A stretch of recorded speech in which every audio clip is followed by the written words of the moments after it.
that people know that it's not fraudulent. See, that's why a lot of people feel like they're fraudulent, or, oh, I can't instruct people because they're not being true with what they're doing. Right. If I'm not being true with what I'm doing, then how can I be true to you? Right. Well, that's the difference. Let's see. You know, so that's all Sharpie marker right there. That's all that is. Sharpie marker on 18 by 24 watercolor paper, 140 pounds. That's it. No pencils, no nothing. Wow. And that's the attestment to looking every day. What you're seeing is somebody that looks every day. What you're looking at is somebody that applies what we're talking about every day. Okay. That's what that is. Wow, Don. I saw that. I saw when you posted that, and I was just like, wow. Yeah, it's more when you got to go around the city, and then that's when you have to establish a series. So it's more work to do. Got to go around the city and do more. I got some scenes of underneath the train stations, underneath the L. So I did a couple of that too as well, because there's a lot of excitement there that people don't really see, other than the people. Right. See, we're all caught up in the people, in the melee of the individuals. We need to look, you know, you need to look at the structures too as well. And there's a lot of opportunity overlaps in the edges that's there, you know what I mean? The new construction that's going on. So it's new shapes or shapes that's not normally in the area that's there.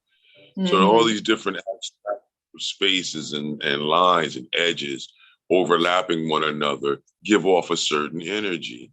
And instead of just flat landscape, you know what I mean?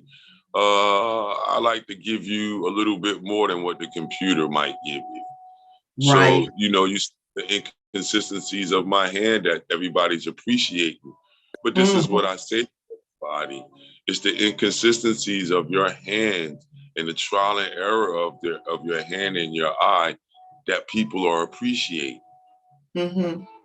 Which is different than something coming out of AI. Well, with AI, all it's doing is taking a statistic, and then it may take a photograph and then just take out the contrast and the saturation to leave a hard line there. And then it'll say, here you go, you have a marker line. Rather than, you know, seeing it through a human being. You're seeing this through me. Right. So technically everybody's seeing what I'm seeing right now from the results of that experience. So every painting that you're seeing or drawing that you're seeing nowadays is an experience. And you're seeing the results of it, and you're admiring that experience. It's just like the jazz music that's playing in the background. You're appreciating that syncopation and everything at the moment. You know, imagine to jazz clubs and things like this, and you're hearing them improv. My goodness, you know what I mean? It's a beautiful thing. Well, it's the same thing visually. When you let yourself go, when you just have, you can say it's a trance, but I don't want to look at it like it's a trance, but I'm in a moment when I'm doing each one of these pieces. And, you know, to tell you quite honest, the world doesn't matter at that moment, at that time. It's just me. That's what you follow by being the pi point. Right. It's just you and the materials. You got to go at that, and you got to make us see something that you're seeing. After all that stuff we talk about, you know, angles and perspective and form and line, edges, all of that stuff is just like a musician. Once you get all the information, now you just got to go and have moments on this instrument. Oh, yeah. And you gotta go in, and that's what you're seeing, an example of that. Here, I'll put the other one up too. Oh, good. Yeah, because a lot of times I analyze my drawings. I'm gonna turn that music off in a second. Okay, cool. I'll put that up and then I'll turn this music down.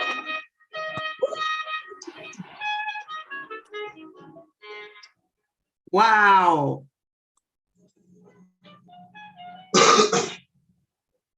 Wow. So what you're trying to do, you're trying to find areas that have a lot of things going on that you can take advantage of. One of these places, like the Cherry Street or the Race Street Pier.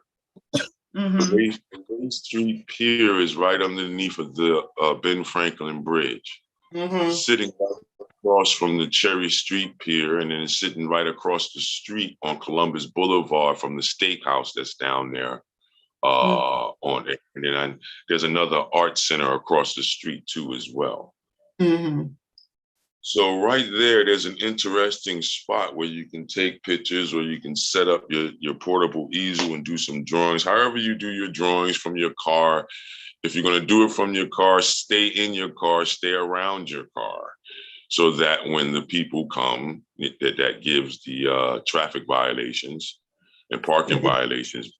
Right. You'll be sitting by your car and then they can kindly tell you you need to move your vehicle. So then that would be the easiest way for you to do it. Yes, it might be a limitation. That's why you bring your camera with you too as well. But nonetheless, if you're looking, this is all pure mark making. This is what we be talking about when I talk about line, shape, form, light, and surface. If you look at the lines that you're admiring, you're noticing the edges that I noticed to be able to show you that that's the Ben Franklin Bridge, and that's Camden across the water over there. If you take this route on the Columbus Boulevard, or if you ride over the bridge, then this is going to be recognizable to you because of all the essential marks that's there. The two buildings that's there, you can definitely see that if you're on that side of the bridge. So there's more of these that I've done too as well. So, you have to make up a mark. Mark invention is very important. So the edges that you're looking at, you have to be able to make up a mark that, how would you say, closely identifies what it is that you're observing. Mark making at that point. So everything has an edge. So everything is a line. Those lines encapsulate, so then what happens? Everything becomes a shape, a derivative of the four primes.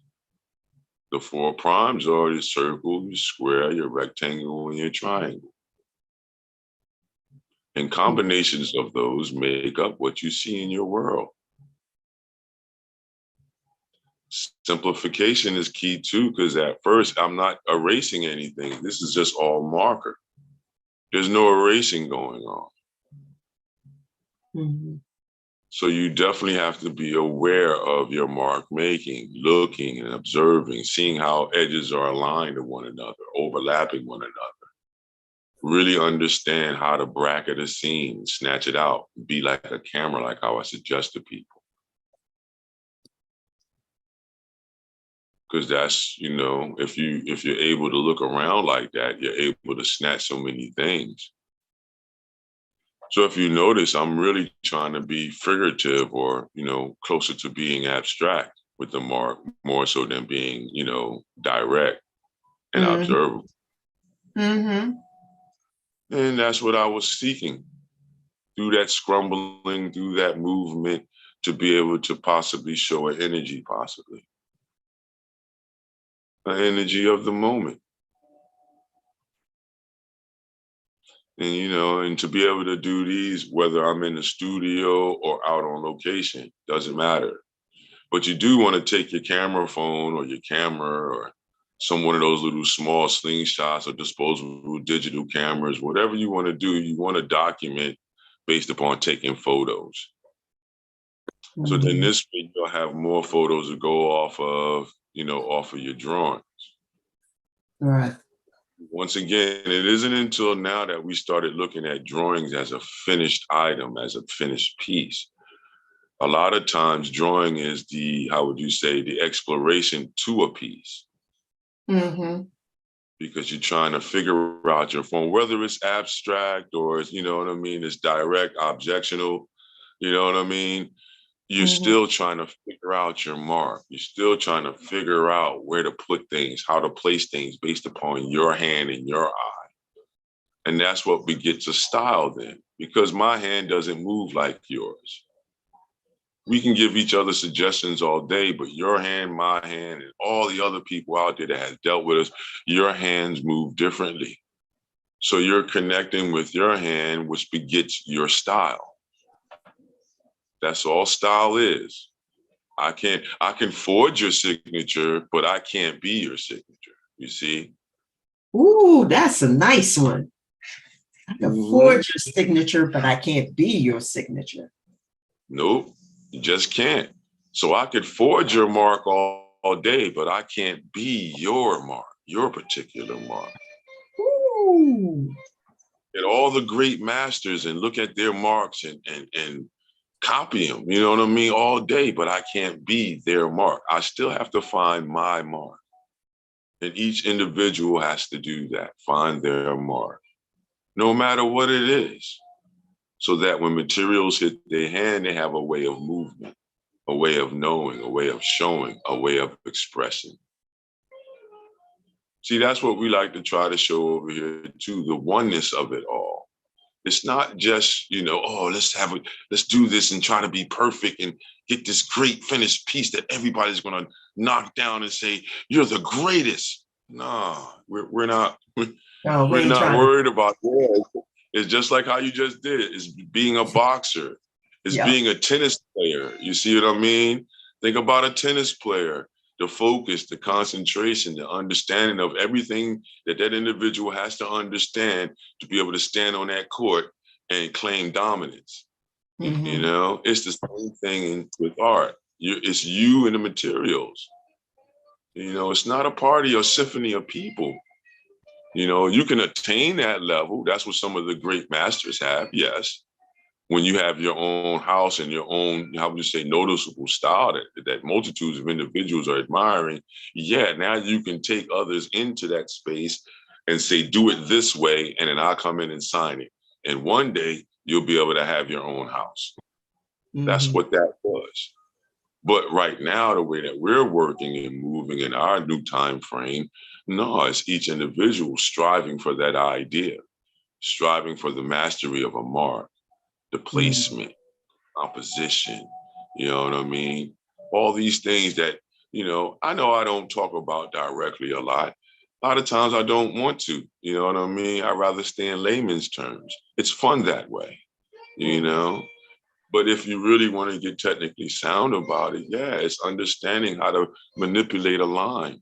Now you understand how edge and line and mark are so important to the human being.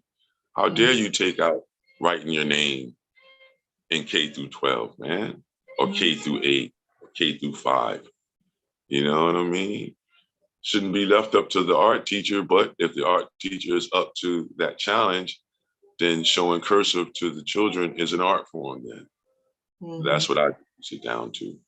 But to diverge away from that type of idea and then stay with what we got going on, because you can see how art can traverse through a lot of different situations. It's really the glue of society and mankind to be Mm-hmm. able to express what we call art, you know what I mean? And to be able to be masterful or understanding of mark making is the pinnacle of it, because placement is everything. So Mm-hmm. if I place these marks right, it's going to read to you and you're going to hands down say city. You may not like the city. You may not like the way I've shown you the city. But one thing for sure is you see the intent. The intent was to show you an urban environment in the Delaware Valley. Whether Mm-hmm. you want to believe that's the Ben Franklin Bridge and that's Camden over there looking nice over there, that's up to you. But Mm-hmm. that was the intent. You see everyone. So you see how I express that. The human being has the right to say they dislike something. The human being has the right to say, oh, no, you're wrong and all of this. As long as your sound and your intent and your content, you have nothing to fret. You shouldn't really get so angry. You know what I mean? Not unless they directly beating you up, you know what I mean? It becomes personal. Then it's up to you at that point. But forgive us for talking art, that's coming soon to everyone. Yes. Forgive us for talking art and mark making. But the Right. more that you connect to these ideas, the more you look and search on your own and have your own experiences when you're driving in your car and you have a moment at a light or something, or you're in a parking lot parked. And, just have a moment and look around and look at how the forms and the shapes and the edges are moving around you. Not you moving around it moving around you. Like, look at how it all connects to you. As soon as you take a quick movement, everything starts to move. You turn your head, you move side to side, things, angles and change and things like that. But if you notice, it's still like TV. Yeah. It's still like the edges of your canvas or the edges of your wall of a mural. The same type of view. So think about that when you're out there trying to have an experience. Now, that's the same for if you're going to pull something from the inside out. Some people ask me, do I do some of these from memory? And I say, yeah, I do some of these from memory. Because you're observing so much what these shapes and edges are doing in front of you and how you're traversing through it. It has no choice but to imprint upon you. So once it imprints upon me based upon repetitious movement, always going through that same location or area, always admiring the same things that I admire when I ride through that area on my bike, because I'd rather do it on the bike now than in a car. On a bike, it becomes more personal. On a walk, it becomes more personal. In your car, you don't have enough time to really appreciate that scene because you have to pay attention to the road. You have to pay attention to others. You may have to be defensive more so than offensive. So that's why I'm saying if you do have moments after work or something and you have a moment, stop, somewhere and then really look at a scene that you always ride by and then see how you could admire it. Maybe do a quick drawing. Or then this is where you take your camera out, whether it's your phone or whether it's a little Canon, or if you're big time, the 35 millimeter digital DSL, you can get into the Nikon Canon Rebel thing, you know what I mean? And then just take a couple of shots and then get them home and then look at them, really look at them, and then look at them all together, admire them, admire the wonder of what mankind has done. See, this is where all the philosophies come from too, as well, from these types of observations. You have your own epiphany moments. You know what I mean? You can have your own philosophical moment. That's your right to express philosophically. Lyrically, you may write a song. I don't know. You know what I mean? You may see the lights of Philly over Fairmount Park and something may hit you. You know what I mean? Right. It hit me when I did this drawing. It hit me when I did the other drawing. Now I wanted to seek out more. Now I'm going to go back to some of the ideas I had about Chinatown from observing the ash can artists. You know what I mean? I bring them up a lot, but if you look at some of their work, you'll see why I looked at it, because it's so immediate. It's right there, and the colors are dark and moody. You know what I mean? It's not that they couldn't mix color. They was trying to get a certain mood, a certain feeling, a certain expression to the urban environment to show that time frame. Well, I thought that was a good idea to go into for now, because a lot of people are going more so into the metaverse and all of this. But I still say, as human beings, that's nice. You know what I mean? But we like tangible brick mortar form shape ideas where we can go, really go, not just put on a headset and go. You know what I mean? So unfortunately, I don't think like the movies think, you know what I mean? That man is going to become this form that's going to sit in a room and put on a headset and sit in this special chair and just get fat and nasty and let the whole area fall apart around them because they're going to want to traverse in this metaverse more so. Nah, human beings are too selective to do that. As soon as I smell something on this side, I'm like, on the metaverse, like, what is that smell I'm smelling in the metaverse? That's not here. That's in your reality realm. What? let me go back. You go back and you look how dirty, how filthy. Nah, nah. Human beings, I don't think. What was you going to say, Nadine, on that level? I was just going to say they make the metaverse to look like in real life. Even though, you know what I mean? They built these worlds modeled all after real world experiences. It's not like they're creating some new world you can go and get lost in. It's fantasy. I mean, there are some aspects of it where it's fantasy, but it has to come from some experience we've had in real life. Otherwise, how do we know what it is? Well, that's the issue. Yeah, that is the issue.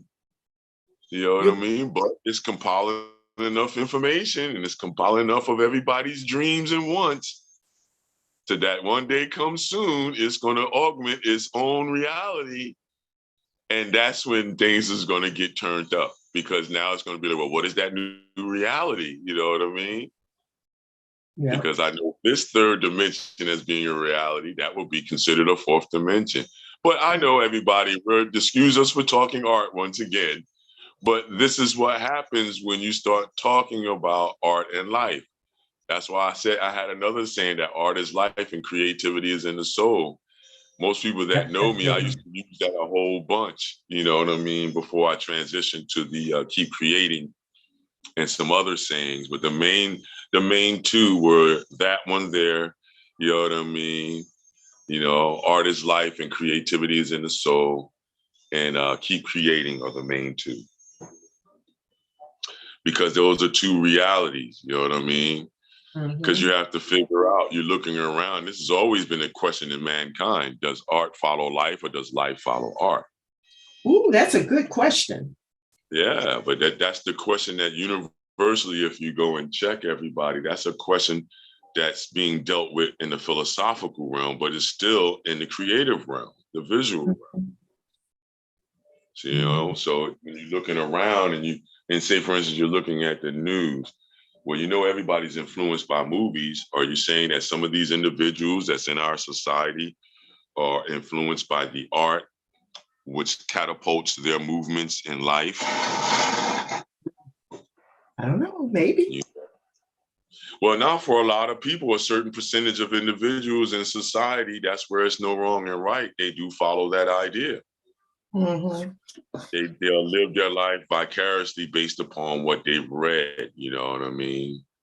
So they might want to be Ralph Ellison's characters, you know what I mean? They might want to be somebody's poem, you know what I mean? And I use that poem to shape their movements. So is art following life or is life following art?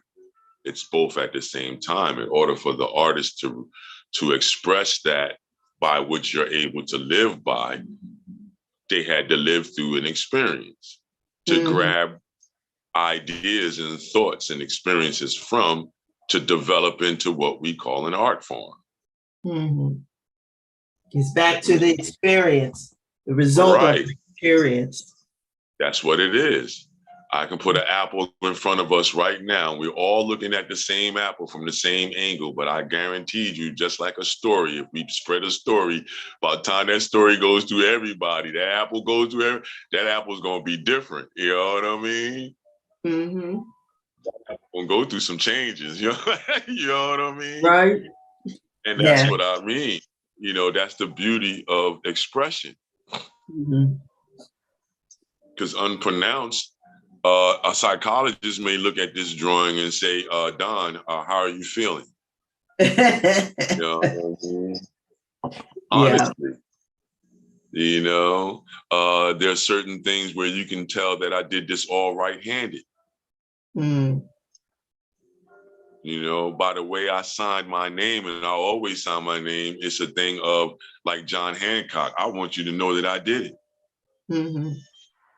I've had arguments with people that I've done illustrations with books for. And they was like, Don, we got to take your name out. I said, nah, man, y'all told me each piece was a painting. So my name got to be on each one of these pages. I'm sorry. Right. And some of the projects, they can go down and it's understandable, you know what I mean? But I got to stand by what what I stand by. To sign that name like that means something now. Some people look for it. They go, hey, I knew it was Don that did this drawing. And that's pretty fun to have happen, everybody, when somebody can recognize your drawing before they see your name. You're like, wait a minute, I've seen that before. And they go, wait a minute, yo, that's the. And then sometimes I get a phone call, hey, yo, Don, you showing in a restaurant on? Yeah, I am. Oh, I knew it, homie. I knew it. Where you signed it? There's your name. Oh, I knew that was you. All right. And then they hang up. That's cool to hear every now and then, everybody. Sure, you don't put your stuff in restaurants and stuff, but if you're putting it up in the house or if somebody swings by your book and they're able to identify things in your book more, you should feel good about that because the person is having the experience you had. So I appreciate you all, but just know that when we're talking about these things that we're talking about, we're not just bloviating. We're not just throwing it out there. We're going out and we're having our experiences. Nadine, she's going out and she's traveling a bunch. So she's taking pictures and she's relaying that to you guys. And then we fuse that into our Sundays. Hopefully to fuse it into our 50 and under theory, to have them do drawings of spaces and places they might not be able to get to. So we live it vicariously through Nadine. Same over here. I live through Nadine too as well, because I've taken some of her drawings that I've done with us and put them in shows and put them in things, and people appreciate them. They ask me all types of crazy questions. And I just keep quiet, you know what I mean? I say, this is pretty much a collaboration with a photographer. The same thing with Mr. Kelly. A lot of his photographs that he takes. Oh man, he's on our line too, so he checks our videos out. So thanks a lot, man. We use your photos sometimes. Yeah. To draw, because he takes wonderful pictures of the city. So it's a lot of artists that photographers that I utilize their photographs in some of my classes and things, because they take wonderful pictures of the experiences that they're having in these environments. And that's what we're trying to show everybody to have. Not only keep creating, but keep creating is like your life. You know what I mean? I don't want to think you think that I'm saying keep creating is a new lifestyle. No, if you look in your life, you'll see where you have to create. If you're cooking dinner, you got to create. When you get up in the morning, or let's see, it's Sunday. So you might be getting your clothing ready for the week. You got to keep creating there. Because you got to, if you look a certain way at work and everybody is admiring you at work for a certain look, then you got to uphold your look. That's you creating. That's you putting, gabardine, twill, and cotton and wool together. You're putting your color combination together, your shoes and everything else. Yeah, it may be a new era on how people wear their clothes, but it's still the same thought process. I got to create something when I walk out of here. I'm an ensemble. My leather bag got to hit right. My hat got to hit right. I don't know about every place else, but I know in the Mid-Atlantic region, you got a lot of artists. You know what I mean? From Maryland all the way up through New York, man.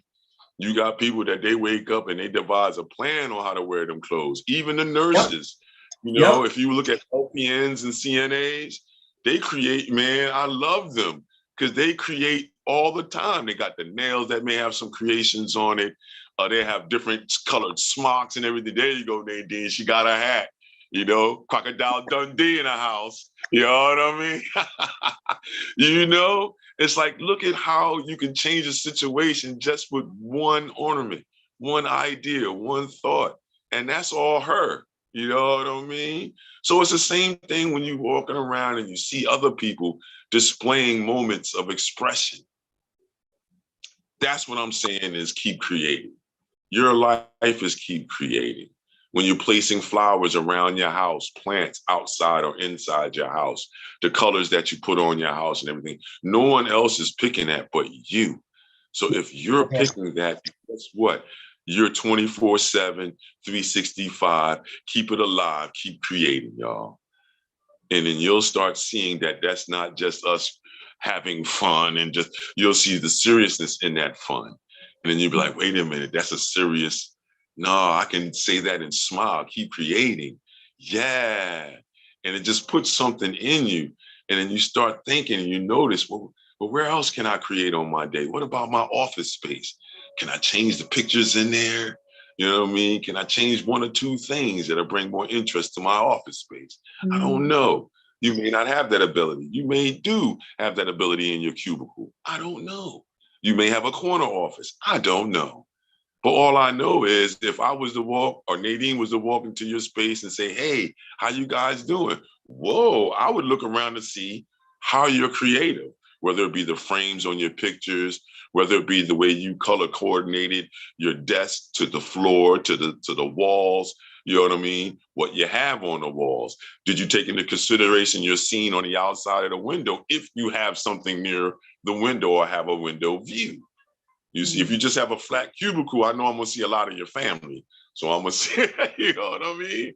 Or I might see some places where you've been, you know what I mean? In true cubicle situations where the window is a couple of yards away from you, you know what I mean? A couple of feet away from you. Either which way, you're still creating, you know what I mean? And that's the whole aim of what we're doing. That was the aim of this piece here. And you're gonna see more of these pieces that I do with just a Sharpie marker on how I suggest to you. I still do all the things that I did from a kid on the kitchen table. You know, drawing has always been a thing that I love. So to just do drawings a lot of times is the only thing I want to do. I used to be anti-color, everybody. That's how bad I love drawing. I was one of those that you would say, I think there was a battle between the Poussins and the Rubinese or Rubiness. Poussin was the guy that did a lot of the drawing, and his thing was form and line was more important than color.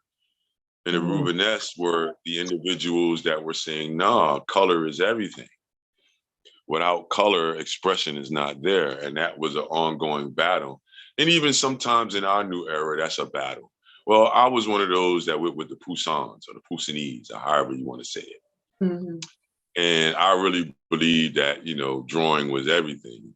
I still do to this era because if you're drawing or you're painting, it's still the same movements. If you notice what you're doing with what you have in your hand, still drawing. You're just placing a color now. You're just placing a material in replacing of a pure line.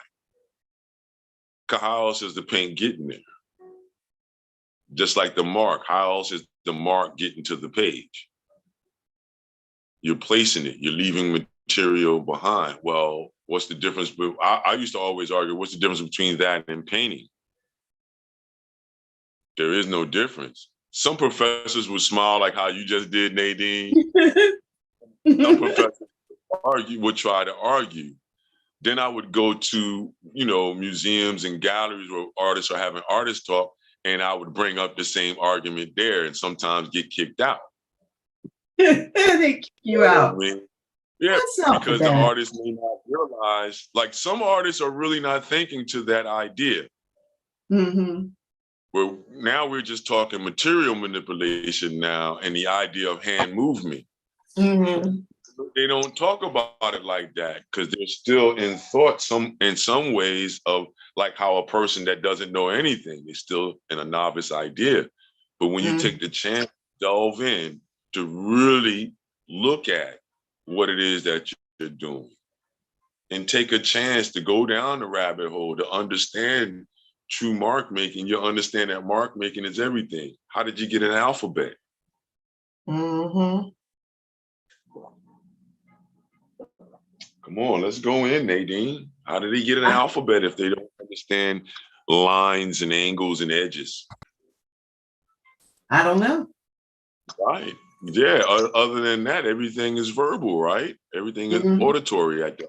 You know what I mean? So yeah, we lived through a moment in time when man was all auditory. But now we're at this point. We're at this point where we're at the pinnacle of what mark making is.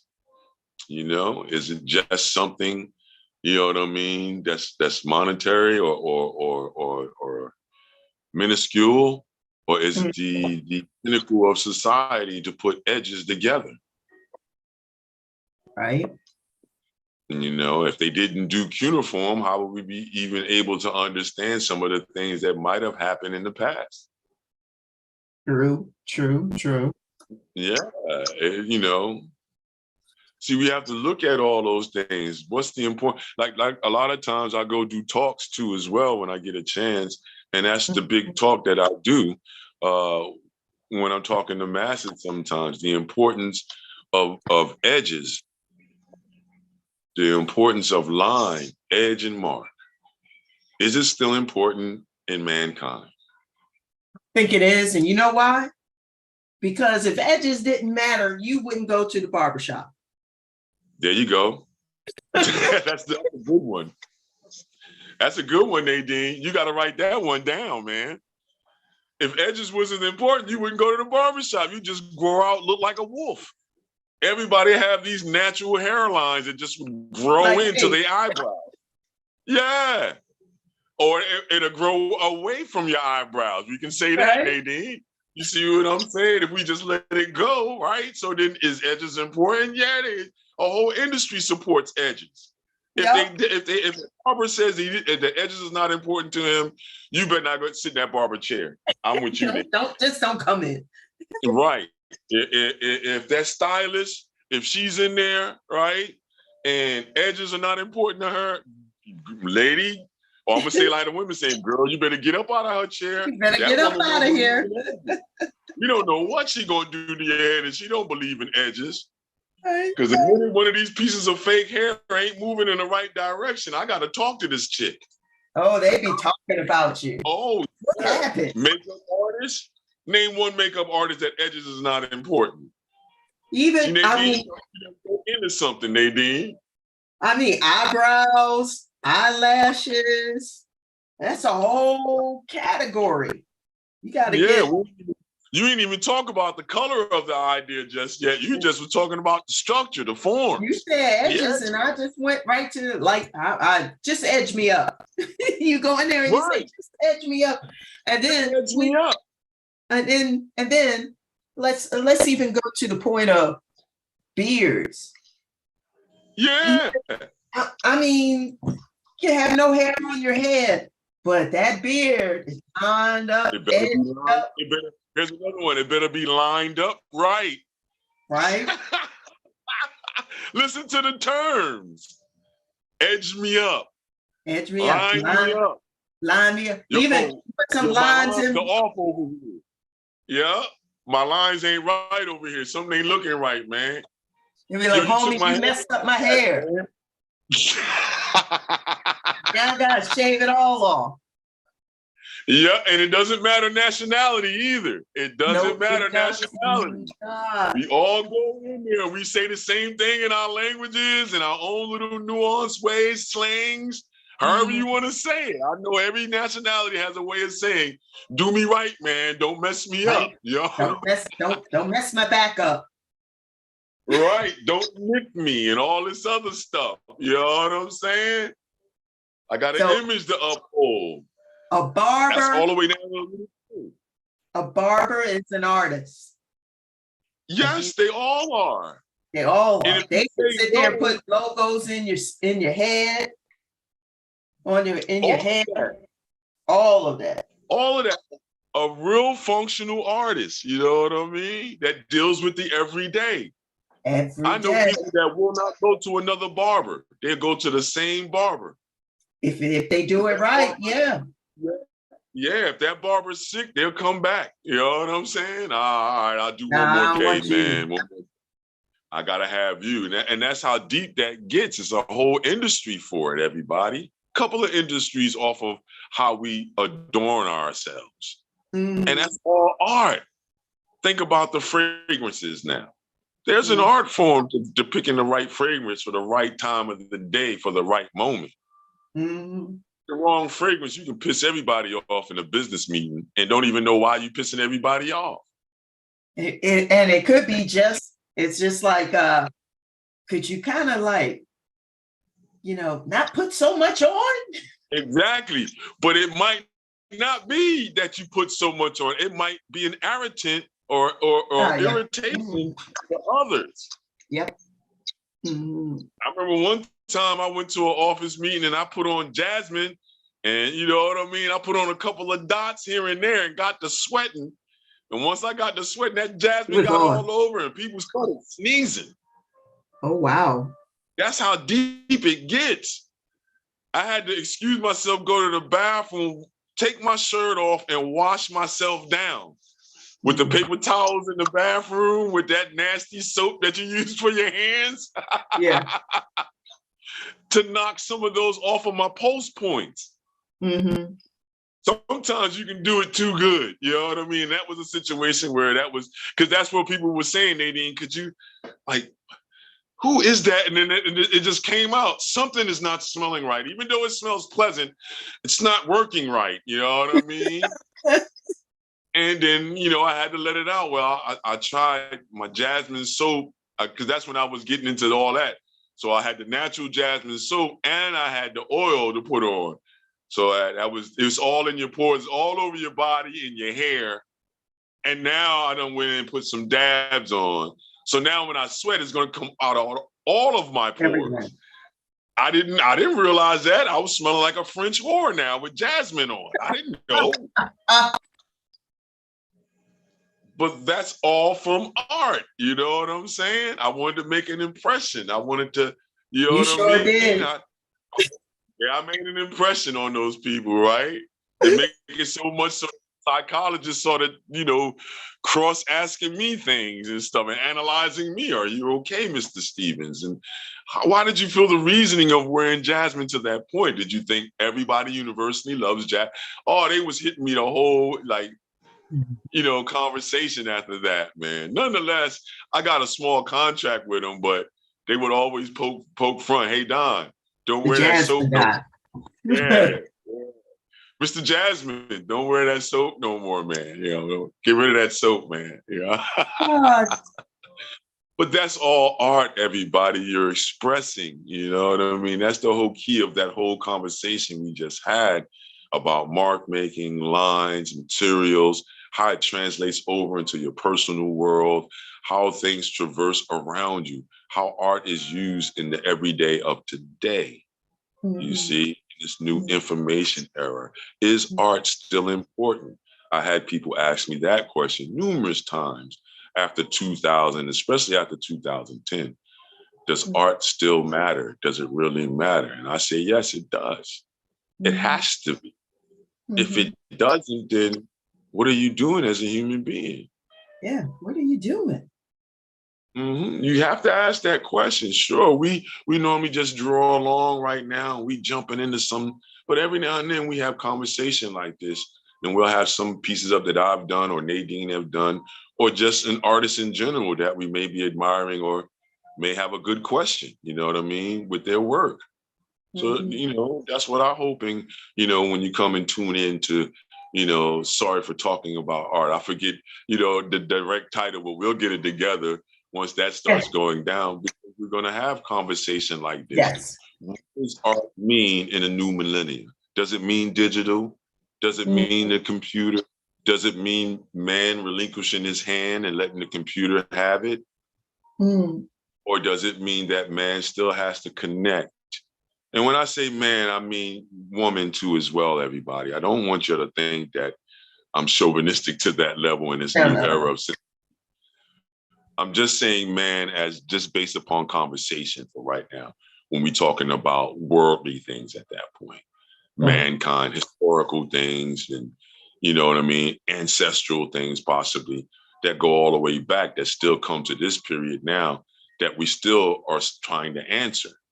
You know, is there a need for creativity in society? And I would say to individuals, look around you like how I looked around me and did these drawings of these buildings in this waterway. And then I would ask you again, is art important? Because that's nothing more than sculpting right there. That bridge is a sculpture. Those buildings are sculptings. See, what we would call domiciles, yes, but it's a sculpting that houses individuals. houses human beings. And if you look into architecture, these are all art forms. Every art form that went through painting also went through architecture. That's so true. That is so true. Yep.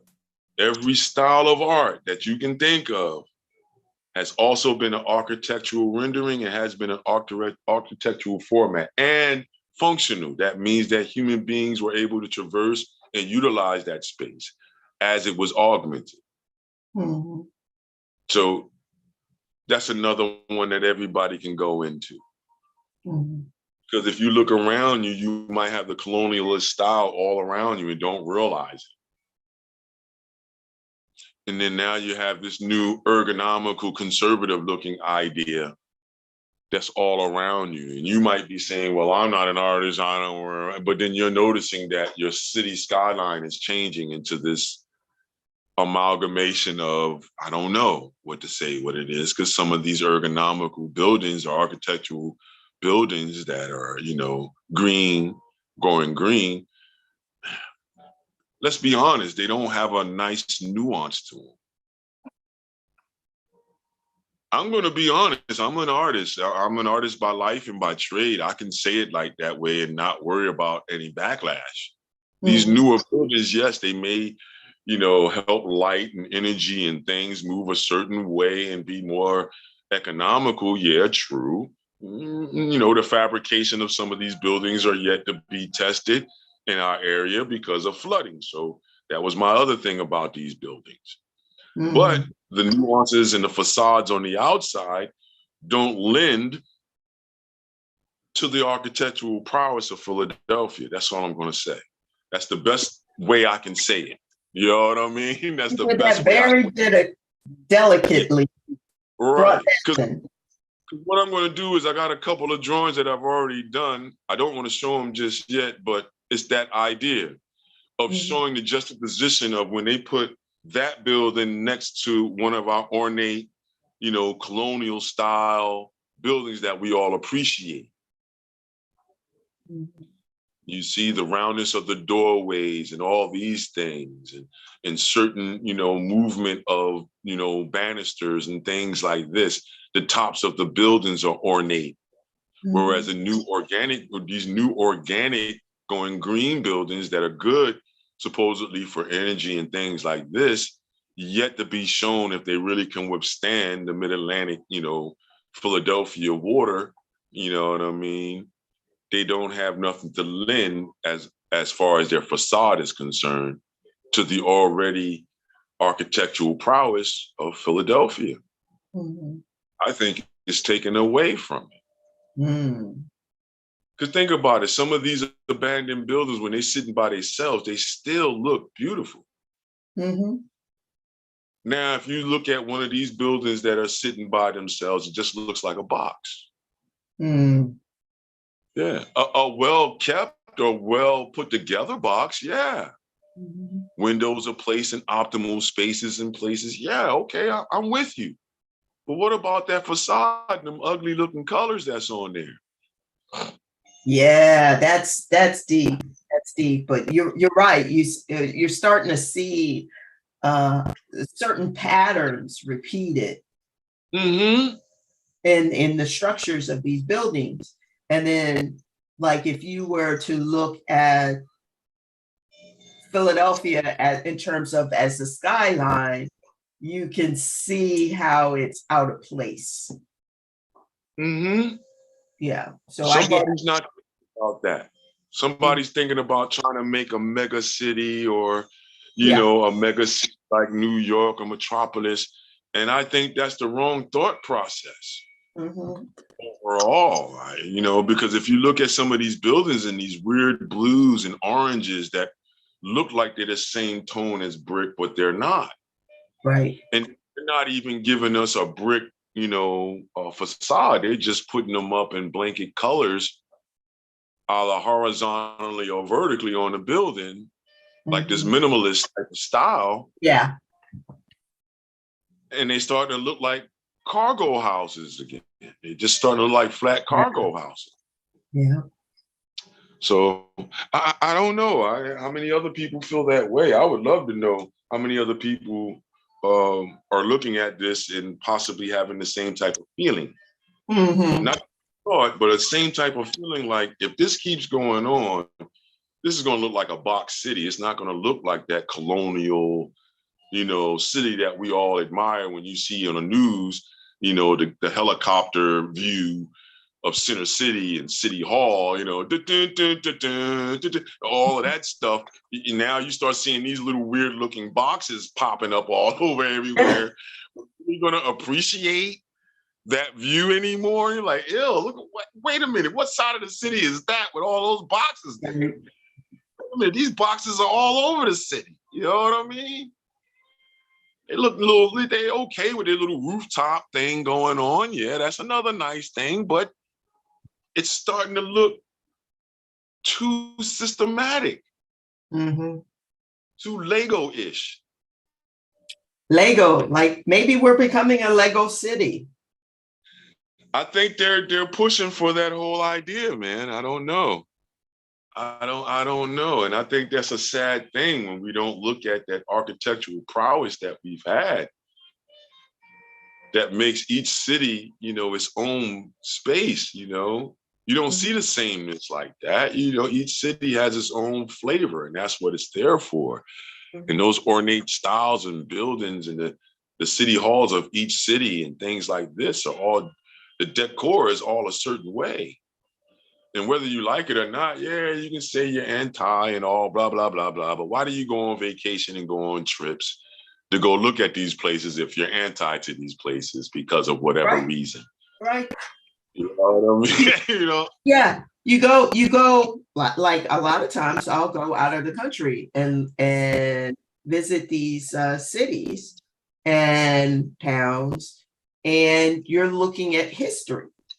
But when we come back into our own space, it's like we're erasing our history because we don't really respect the old. So True. and it is expressed everywhere. But then we might be saying too as well, we're not respecting innovation then. Yeah. Because the only way you get to innovation is through what? Trial and error, which is repetition, which is all part of what? A creative process. Right. That it just has to be. If you're a human, it has to go through that trial and error period before it's presented to everybody else. That's, you know what I mean? That's not, something that somebody made up. That's just the way it is. When you're talking human beings now, that's where the art comes in. A human being has to express. You may not like what it's expressing. I agree with you. You have that right, but still, each human being has the absolute right. Here's another one. This is a line I've been using for a while now. It's like, if you are a creation and you can agree that you're a creation, then you must create. There's no way around it. You are a creation. If I'm a creation and I know I was created, how else am I going to communicate but through creativity? I have to create. Doesn't matter what you're calling, whatever you're calling. If you look around you, you got to create. If you don't, what are you saying? What is the meaning of life? Well, see, that's where we go back to the line. Art is life and creativity is in the soul. You see, because it takes you right back to that. Is art life? Is life following art? Which one is it? That's an age-long one. You can put that one in Google and you'll see that that's something that we've been arguing all the way back to the pre-Socratics and beyond. That goes all the way back even to the ancient realms. Whichever ones you want to go to, they all dealt with that. You know what I mean? Some of them believe that art was life and life is art. Some cultures believe that it goes back and forth. That art has to be life and life has to follow art. How is that so, Don? You're saying, all right, how do we come up with the concept of a wheel? I don't care who you say had it first now and all this stuff, but how do we come up with the functionality of an idea of a circle or spherical shape being able to be aligned with other things to be able to move things more expediently? Or how about a gourd being used for liquid?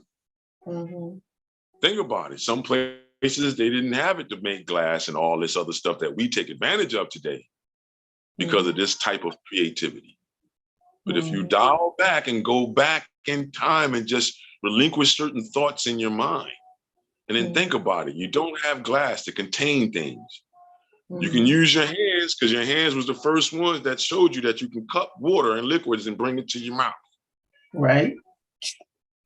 Yep, that's it. That shape right there, that form right there started everything off. Think about it. Really, yeah, think about it. Now, after that, you still wanted to be able to capture water and bring it back to somebody. How would you do it? You would have to find something that has the same type of form as your hand.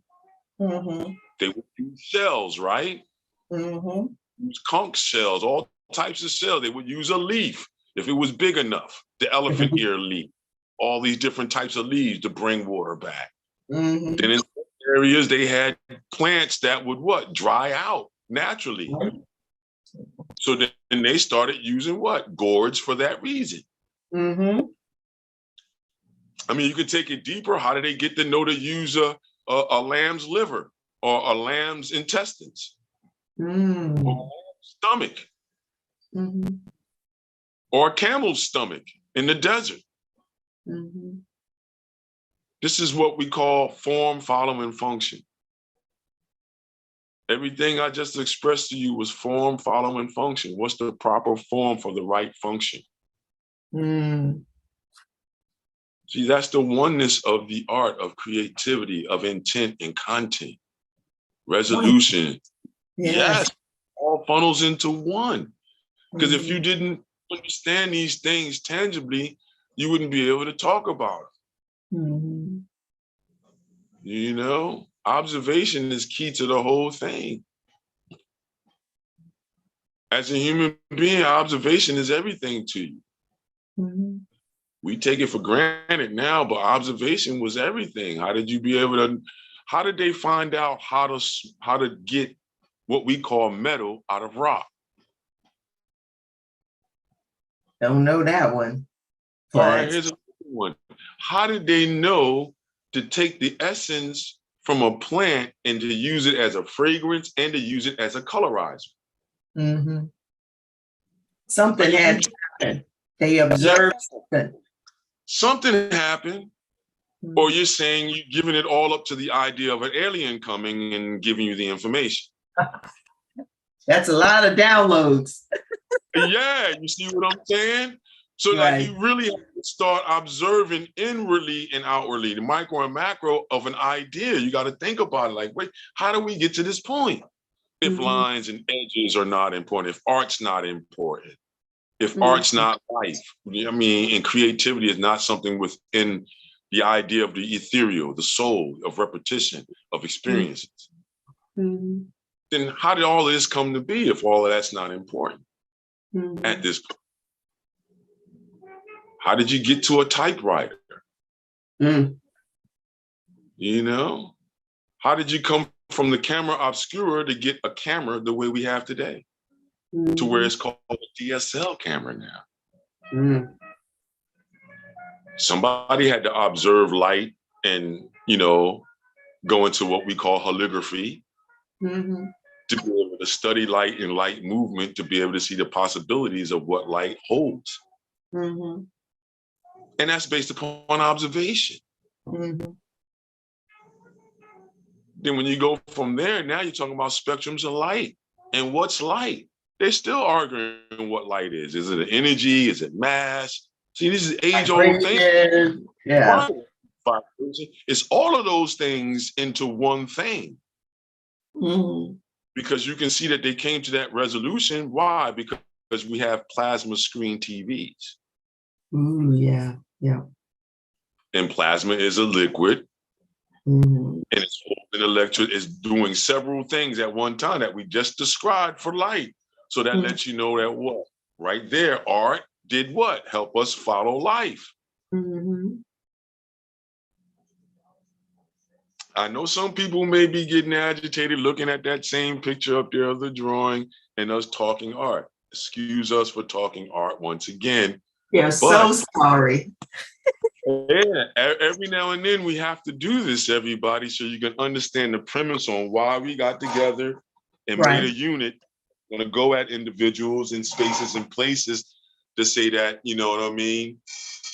Let's draw and let's paint along, or let's paint and draw along, everybody. Because if you don't, then you still think we're just recreating. Sure, it's some recreation idea here, but we want you to also see the connectivity. The idea of the universe, the oneness of your everyday, the why of why art is so important to you as a human being. It's very important that art stay a part of you. If it doesn't, then you're saying then that you don't want any differences then. If you're saying art is no more, then you're saying you don't want variety. You want oneness on a whole nother level where it's more, how would you say, Borg-like. If you understand the Borg in Star Trek, it's more Borg-like. Or you can say another word that everybody should understand. It's more like legion. And not legion like an army per se, but legion meaning the true essence of it, the ancestral idea of it, which is we are one. So that's why you hear Borg. The Borg is the idea of the legion. That the oneness is to a point where it's just individuals assimilating one another into one idea. That's it. We are legion. We move as one. That's what that is, everyone. So when you say art is no more, art is dead, what are you really saying then about the humanoid? Are we dead? Right. Or are we automatons ready to go back to some idea of being biomorphic robots of some sorts? I mean, what are we saying if you say that? Me, myself, I say, no, we need art, always need art. You won't get the new iPhone if you don't have art.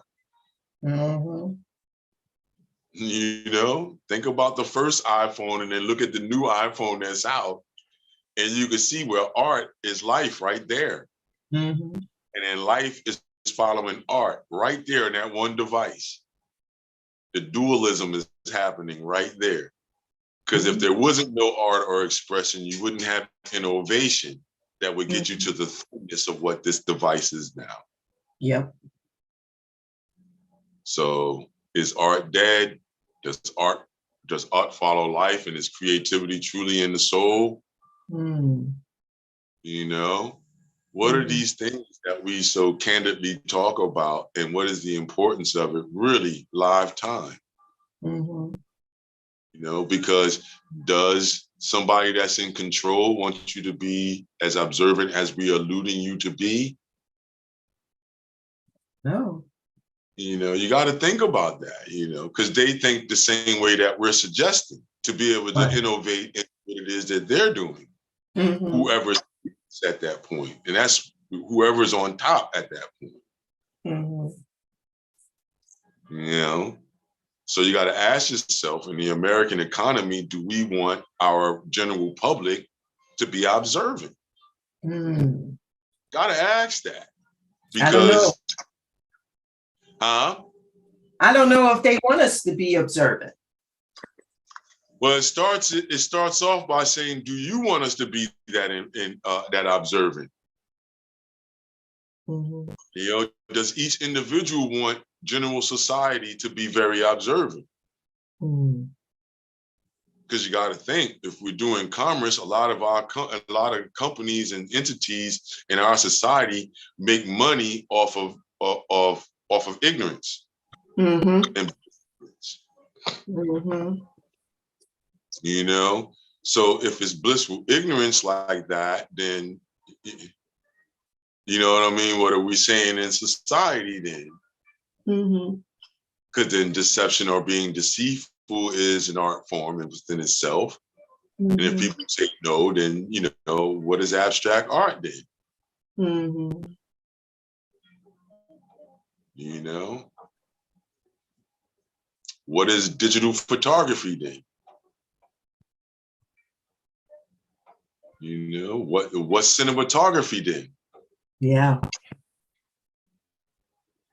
Mm-hmm. You know, are these deceptions or are these, you know what I mean? Or is it art? Right. Well, we look at it, a lot of us, as is art, but then still, is it useful art or is it art that is deceitful? Mm-hmm. Well, it's yin and. Mm-hmm. Look at the movies that were made that people get caught up in. The Matrix. Yeah. There's one for you. Right. But then, you know, look at some of the other movies like Dumb and Dumber. Is that art? Well, yeah. If you look at what they did and how many eyes they got on it, Mm-hmm. and how many people referenced the movie, did it make an impact on society? Did that art make an impact on society? Yes, it did. Yes, it did. Just like the Matrix did. Mm-hmm. Major impact on society to make individuals even change their designer styles. Mm-hmm. Long coats. Black. Black. French big, cut. Yeah. The big boots. Yeah, French and Italian cut suits. Yeah. Ray-Bans are back. You know. And did you hear what they're doing with the Ray-Bans now? Nah. Facebook, Meta, now is partnered with Ray-Bans, and they're going to have like a streaming device. There'll be a camera in the shade or glasses. Oh, they got some of those already where you can see the internet and everything in the glasses like that. Yeah, but that one was a higher price one. This one, you can see it, but you can also ask Meta questions and Meta will answer. Yeah, but you know, all they doing is simplifying it because they've mastered it at one level. You simplify it and repackage it so now you can utilize it in society because you know what to expect from that device. Mm-hmm. You know, so that, I mean, that's the only scary part about it at that point, man. But does art follow life? All of that is art. Mm-hmm. You know, did art find out that, you know, a sound wave was out there? You know what I mean? Mm-hmm. How did we find out that how light moves if it wasn't because of art? Yeah. And expressing that idea of the experiences of encountering sunlight. I mean, you think about all the painters of the past. One of the things that they try to capture is how light is coming into the room or into a space. Or moves in atmosphere alone. Mm-hmm. Like how light in atmosphere is always a big thing. Mm-hmm. That's how we get to the plasma screen, because you started to understand how liquid holds light and transmutes light, and how light is information. Mm-hmm. Because what's happening underwater when light is moved around, when different aquatic beings encounter light. Mm-hmm. And the light is the information. Yeah, light is the information, or just like you can have a glass of water and how light is captured in the water, like you see. How light is refracted or reflected or absorbed. Mm-hmm. You see, refracted, reflected, or absorbed. Mm-hmm. You only get to the ideas through art. Mm-hmm. And that's a prism. Mm-hmm. So when light goes through a prism, that's when it separates. That's how, I think that's Isaac Newton that figured that out. Light going through a prism and how it separates into 7 chapters, basically. Once extracted or going through a prism, whether it be water, a diamond, things like that. Mm-hmm. And once it goes through, that's when you have your subjective and objective color theories at that point, or additive and subtractive. Mm-hmm. Because the additive is the light spectrum. That's why they call it the white light theorem. Yeah. You extract all these lights out of all the lights coming together in darkness, being pushed through as a white light. Mm-hmm. So everything is all the light is being extracted from the darkness and then shot through as a white light. And then once it hits a spectrum that it can either refract through, you see what I mean? Mm-hmm. Some way, then that's when you start to see the other colors. Mm-hmm. So now they understand it for mist and upper atmosphere vapors and things like this of that sort. Mm-hmm. So, you know what I mean? Colors are important. And then there's colors there that you don't see. Yeah, there you go. A prism. Mm-hmm. And how it refracts through. And once it refracts through, on the other side, that light is going to be separated into 7 octaves or 7 visible octaves. Mm-hmm. So light is extracted. If you look at the left side of that prism that they have there in the picture, that's the darkness. All the light is being pulled in to that area. When that white light goes through that area, it then refracts. Refracts meaning it goes in and it changes its angle of exiting the idea. Once it drops in angle or goes up in angle, that's a refraction. Once it hits the other side, the colors, the 7 that we know, the 7 angelicals, and however you want to say it, 7 colors of the rainbow, are extracted out the other side. And the glass would be a prism. See the white light on the left side? That's all light that's being extracted from the darkness all around it. And then that light goes through the prism, refracts, change the angle at which it's going through. So if the angle is going up, it might refract and come down a little bit to go out the opposite side of the prism. And then that's when that light is broken apart into its 7 ideas. You see the angle of approach? So then that's going to show what colors and things you're going to see. And it's also what information you would receive or not receive. Because now it's known that in that light, information is encoded. That's your X-rays and everything else that's there. You see the blue light there. They use the Blu-ray and all of that. It's information that's being translated in light. So light's not only an energy, you know what I mean? Light's matter too as well. And yes, Isaac Newton's prism experiment. Okay, yeah. And then that's when you get the 3 circles that everybody uses now. For the subtractive idea is black in the middle. And for the additive idea is the white light in the middle. So when you put in additive and subjective and subtractive light, that comes up. Now, off of those, because of the digital idea that we're doing, I believe they have 3 more or 4 more light ideas based upon the technologies.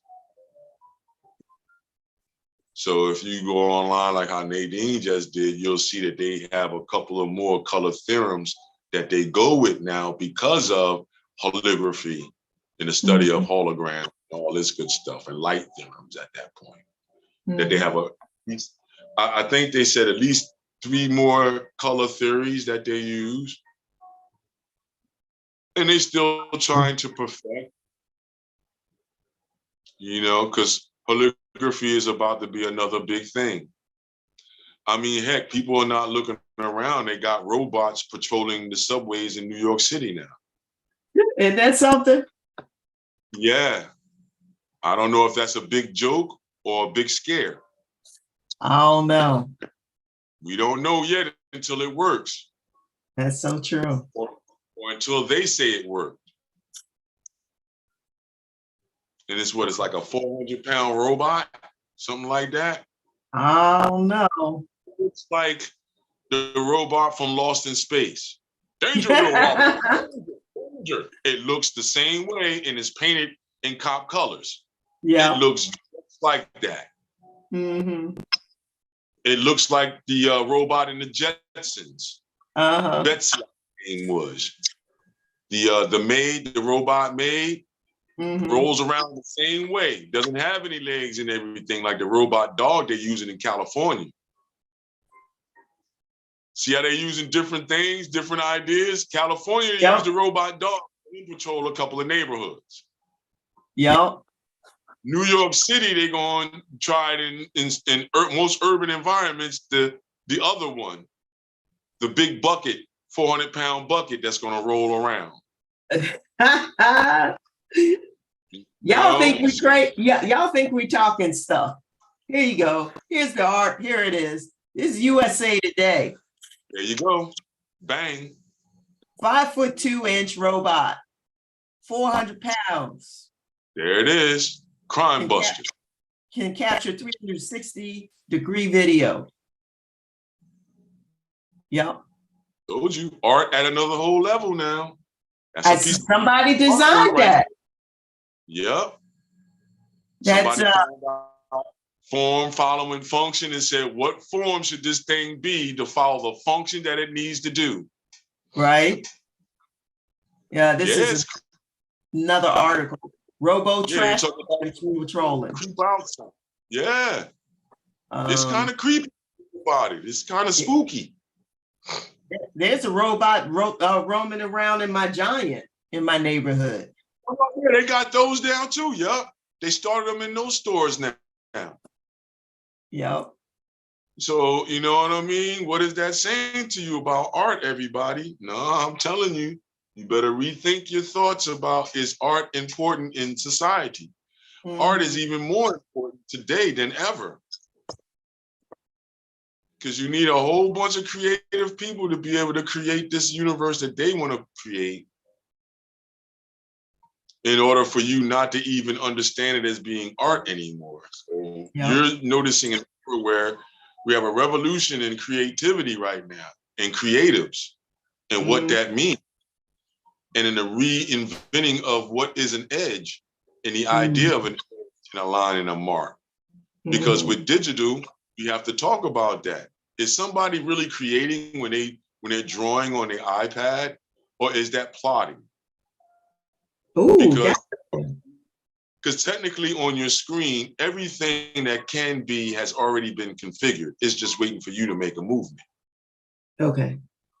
So if you're drawing on these pads, is that really drawing? Is that really art? If all these ideas and movements and possibilities have already been configured, in order for you to make any movement, the computer will be able to, I would say, replicate that movement for you live time. You have to ask, then, is it mimicking the human brain then? Because when you do a mark on a piece of paper, is it already in your mind? Which means it's already in your hand, which means it's already on. Thought. It starts with a thought. It starts yes, it does. The question comes in, or the debate comes in between the computer and the human. Because you have to ask yourself, is that mark already in the mind? Or does it have to be future configured and then placed in the mind? Because on the other side of the equation, it just has to be configured, and then a slight weighting is happening.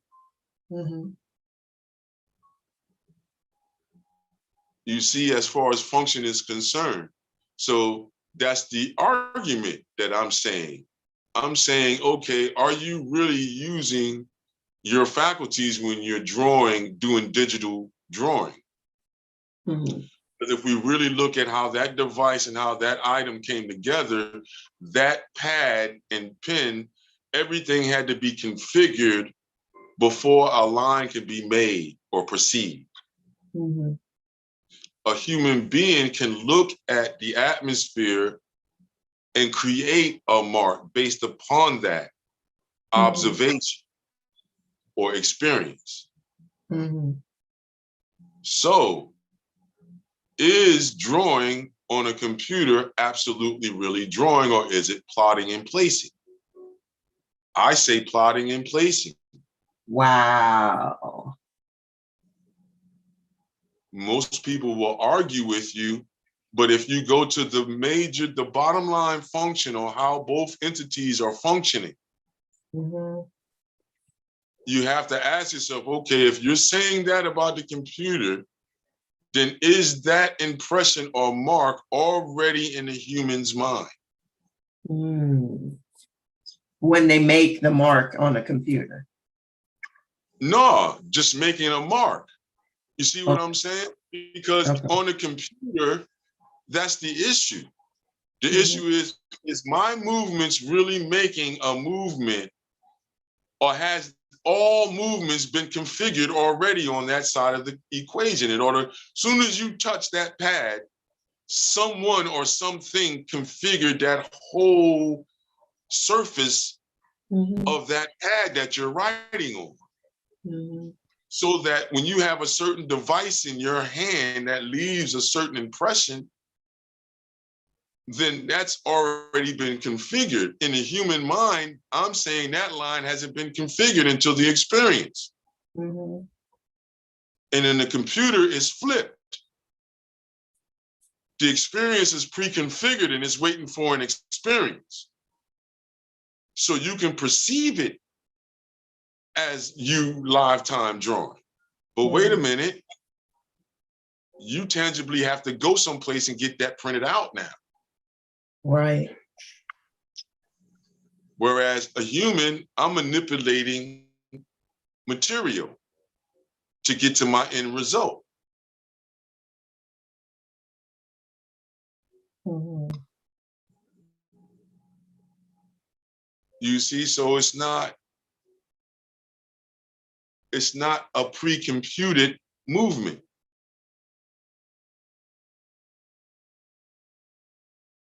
The Mhm. only thing that configures is when I have the experience.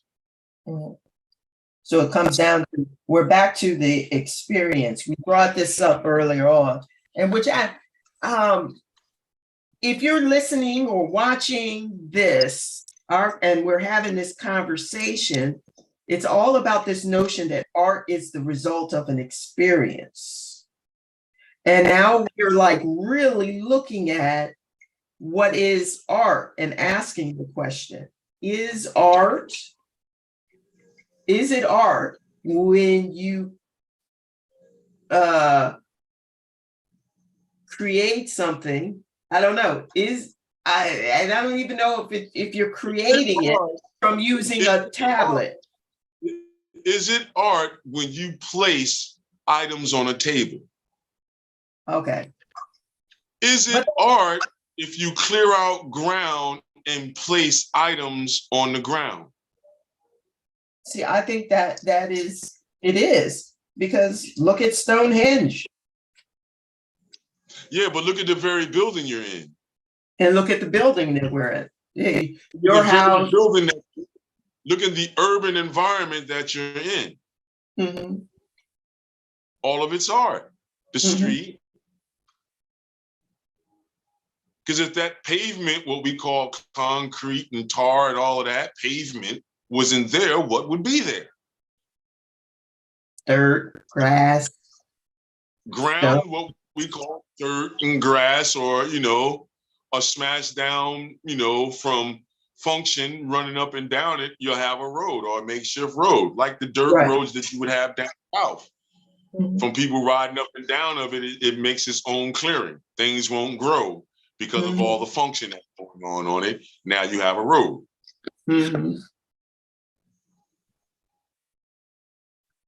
You know, so you have art all around you. It's no way around it. You know? Just like nature. Just like nature. Nature's all around us. Yeah, nature's all around us, but nature is the creation. So now you're looking at the idea of being created within a creation. Because now ask yourself, what came first, the chicken or the egg, or the ground or the human? Ooh. Would have to be the ground. I don't know. Some philosophies say they both came at once. If you talk about the Dogon, you talk about Nigerians, Ethiopians, they say that, you know, man has been here as long as time has been time itself. Man has been here. You see, so these are all ideas that come out of the idea or experience of art, which is what? Art is nothing more than observations and manipulating the elements that are around you to express an idea, thought, or time, or space, or place. It's still that. You know, had a debate with somebody the other day about money, and is money art? And I said, yeah, it's functional art. And they said, no, it's not. I said, so then how is it made then? The coin, I was just talking about coins. And if you ever took the mint trip, the mint tells you that it's a relief. It's a relief sculpting. That's what your coin is. So it's a functional piece of metal that we all agree upon when we look at the symbols and the relief etchings and edges on it, that a dime and a penny is separate. That even though a dime and a penny may be the same size, that dime means more than that penny. For sure. Because I need to find more of those pennies to equate to what that dime is telling me. And it's all art. It's a relief sculpting, a depressing inside a piece of metal or stone or earth that leaves something that appears to be 3D, but it's not.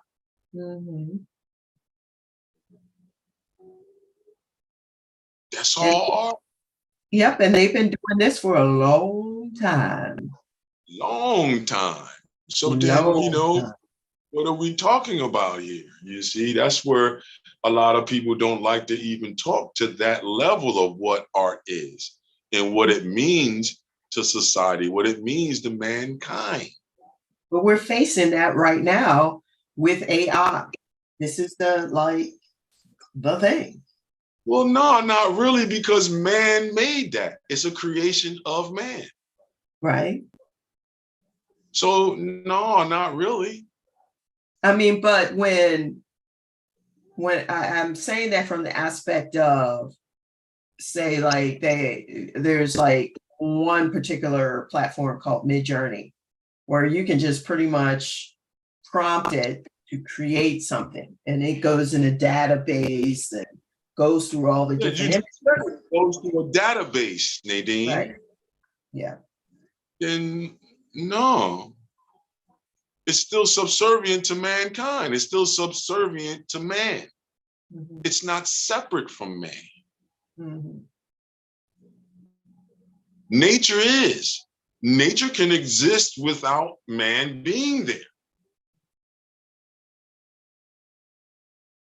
Can AI exist without man being there? No.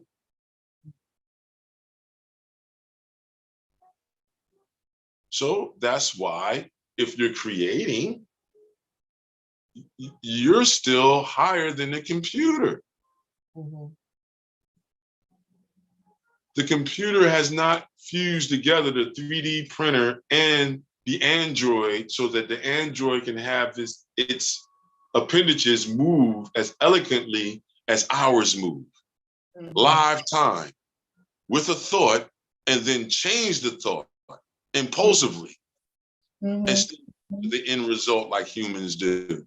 No, that AI has to go through all the statistics of all the information that it has acquired. To try to copy. No, not really copy. It just goes through all the statistics of whatever you asked and gets the best for what it is that you asked, and then gives you that match. That's still anchored to man. Because if a camera or something, or somebody didn't download something or place a camera or something somewhere for AI to get its stats, then would it be functional? Right.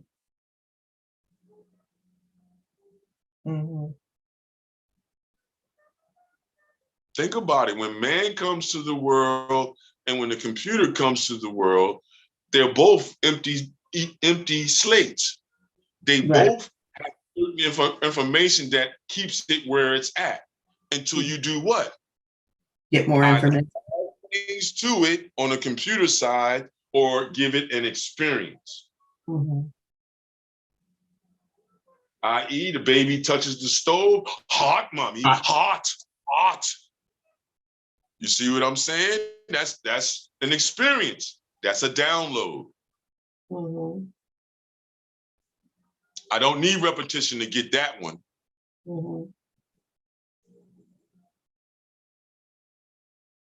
You see? Whereas a computer, I got to compute that in. I touch certain items that go past a certain temperature. If you, the result is going to be imminent.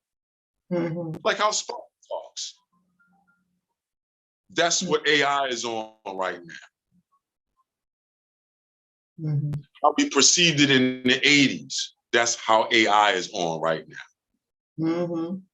Beam me up, Scotty. Well, not the beam me up part yet.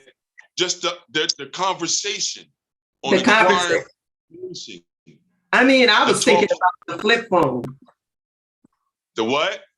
The beam me up. It was like a flip phone. No, yeah, but see, the flip phone still doesn't beam you up. That's why I said not beam you up just yet, because we haven't seen nobody transport just yet. Not yet. We trying to right. I feel you. So until that phone, I feel you. I would say more Star Trek. Okay. You know what I mean? Or more Inspector Gadget. 007.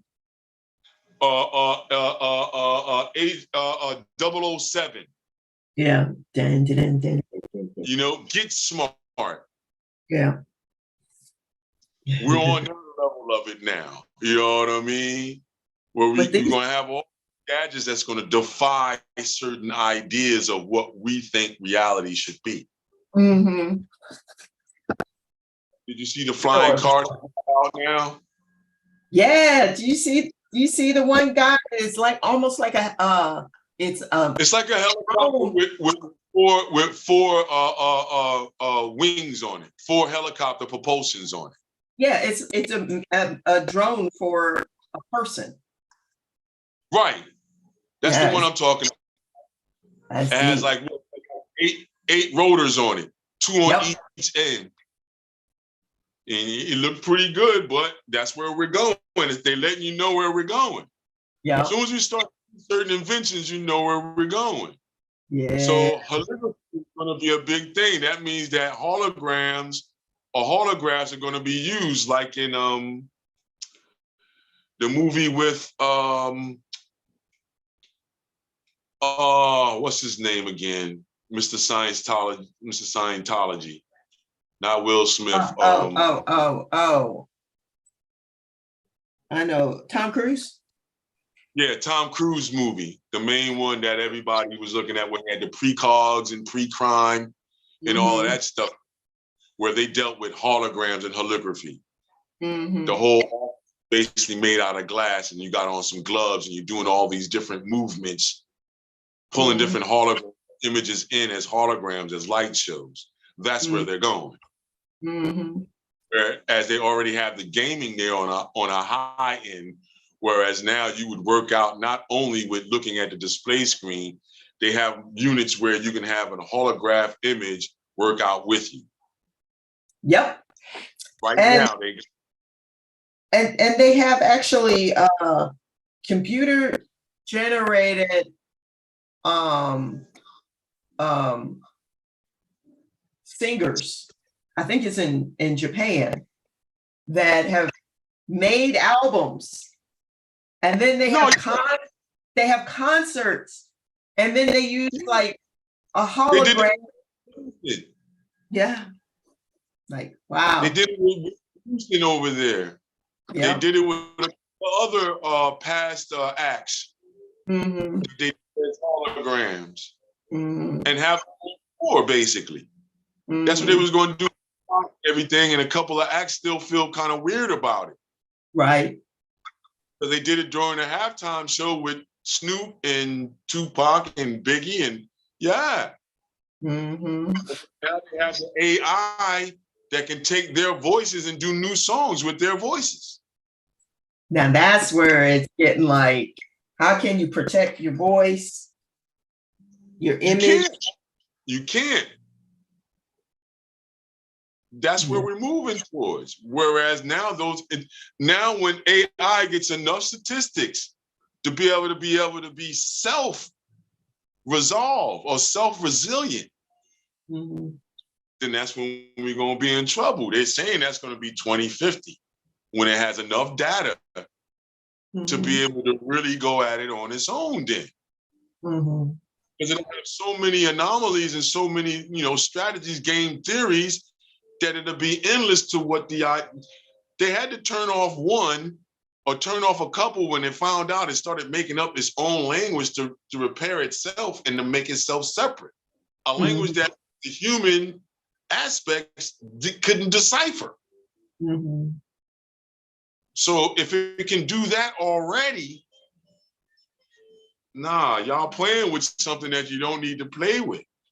At this point, because you don't have a thorough understanding on how to create a creation. That's what they're trying to do, So this all goes through art, everybody. You wouldn't have Revelations if you didn't have Dante's Inferno and the drawings of it. Nobody would really have the ideas of that if the Vermanas wasn't drawn and the great battles between the gods wasn't drawn. Look at how important art is to the whole bubble. You wouldn't have your concept of God the way you have it. Jesus, nothing. If you did not have something. Everything. If you would really have true fears, because you only have true fears because of the art. Alfred Hitchcock. Oh yeah. Messing with vertigo. Real human experiences to show you how you really can manipulate the human mind from a projection of just something spinning. So yeah, Orson Welles. Orson Welles should be very happy about this new era right now if he was living. Oh, sure. And I would leave it at that, you know what I mean, for right now. We don't want to have any issues with our, streaming of this, episode. No, we don't. Right. So I would just say in a nice democratic way and political way that Orson Welles would be very happy if he was living right now. To see his terms and his ideas at work at a whole nother high level, it would be very interesting, I would say. Even Edward Bernays would be very happy right now because of his philosophies of branding and everything else and all his ideas that have come to life and are held to be true and is a part of society. You can't look past it. Art is life and creativity is in the soul. How creative are you going to be with the elements around you? How are you going to augment, manipulate, move, reacquire, quaint, adjust to call it creative? Yeah. What is the idea of creativity when you're saying a computer is a good match to the human? As far as output of creativity, I argued in a couple of places, how can that be when if I unplug the screen, if it doesn't have a self-contained battery in it, like I have, it's not functioning. I have self-contained electricity and plasma within me that keeps me circulating movement. If I unplug that thing or disconnect any part of it that's external, it's a wrap. It's not moving no more. It's not doing anything until you let the current run through it. As far as me, I'm self-animated.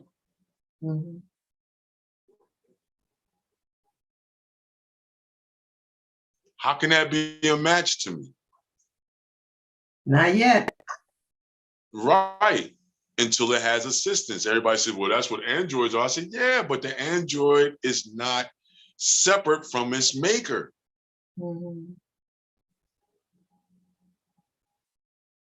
Yeah.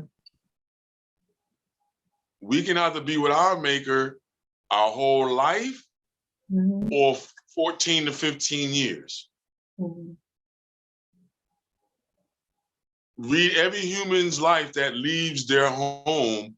They leave around in between 12 to 16 years old. So that means that you have a downloading process of 12 years tops before you can leave your makers.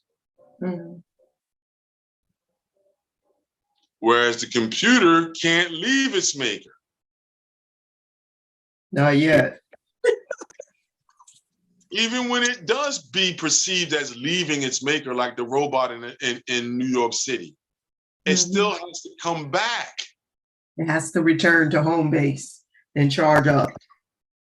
As me being a human, I don't have to come back. I can keep roaming. That's what some humans are displaying right now, at this moment right now. And all this is based upon art, once again. And the observation of human movements to be able to say what is an experience, to be able to relay what is art. Yeah, it got you looking around in your old noodle like, man, wait a minute, that's a mouthful. But yes, that's what it is. Yeah, if you don't have any experiences, what are you then? If you don't have interaction with other human beings, when you're saying you're lonely, it bugs me out when people do this. You say you're lonely, but you still go out and have interaction with human beings. You're still downloading experiences. How are you lonely? I know mentally people are going to say, well, you know, all this other stuff. But physically speaking, how are you lonely if you live in a metropolis?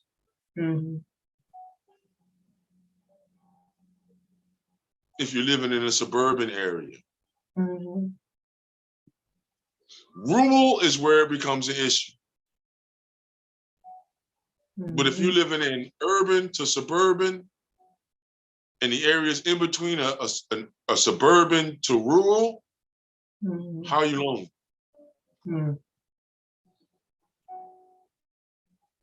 Because even when you go rural nowadays, you're still not alone. You just got a lot of space around. But you know, for a certain measurement, there's another human being somewhere at that measurement. There's going to be a city that you can see and possibly hear from where you're at. So then once again, how are you lonely? The loneliness is not a physical thing, it's a mental thing then. It's a perception then. It's a perception. Perceive yourself as being lonely. Because you're not lonely. but you perceive yourself as being room. And perception is what? An idea of what? Your observations of an experience. But is it your true experience? Wow. Yeah. Perceiving. We keep coming back to experience, what we experience, and how we observe that experience. Yeah, because what's time? Time is nothing more than movement.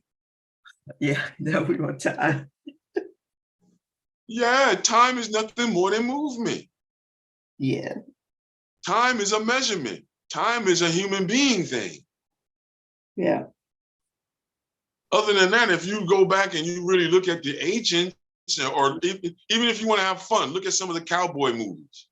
And when it was the Indians that were being there, they would say, when the sun is over top of this mountain, we will be there waiting for you. Yep. They wouldn't say 5 o'clock, I'm going to be over there. No, they say when the sun is over that mountain, your behind better be here. If you rolling up on this lake, on this area, and that sun is over my head, over this mountain, I'm killing you, man. Yeah. I mean, even if they use the term noon, they would say high noon. They're really talking about. Yeah, that's going to be your Westerners that would come in. Everybody that was considered indigenous, they didn't talk like that. They would say where certain things will be, motion. You see, movement is time. The idea of time is a perception. I'm perceiving that movement of the sun being a measurement of time. The movement of the sun hasn't changed. Right. You know what I'm saying? So once you understand that time is just motion, what are we looking at? You just look at yourself perceiving what is going on around you. That's it. And you're calling it certain things. The moon was here. Okay. The moon was there at a certain segment in the day or in the night. That means that has to have a measurement of time. And then now you can look at all the different cultures and everybody that dealt with this idea of movement and measuring movement. Right. And calling it time. That's time. Yeah. And the most ancient of them all is the sundial. Oh yeah. Or using the what's the phallic symbol? The Pendal? it's the oh man. I know what you're talking about. It's like not the Pentagon, it's that one monument that we have that they call a phallic symbol down in DC. Oh, yes. Well, it's a national monument, but not called an obelisk, is it? Is it called an obelisk? It might be. Well, hold on. Obelisk. I think it's called an obelisk. Yeah. Because you have an Egyptian one called Cleopatra's Needle in the park in New York City. Pedestal, or obelisk, I think it is. But they used to use that as a measurement of time because the sun would come by, it would cast a shadow. This is the most ancient of ancient time measurements, which is the sundial. Put a rock in the ground, shadow. When that shadow gets here, they're going to be over there at that certain, high rise or whatever the case may be. When that happens, you be over here. So the sun is behind you. So when you shoot, they can't see you, but you can see them.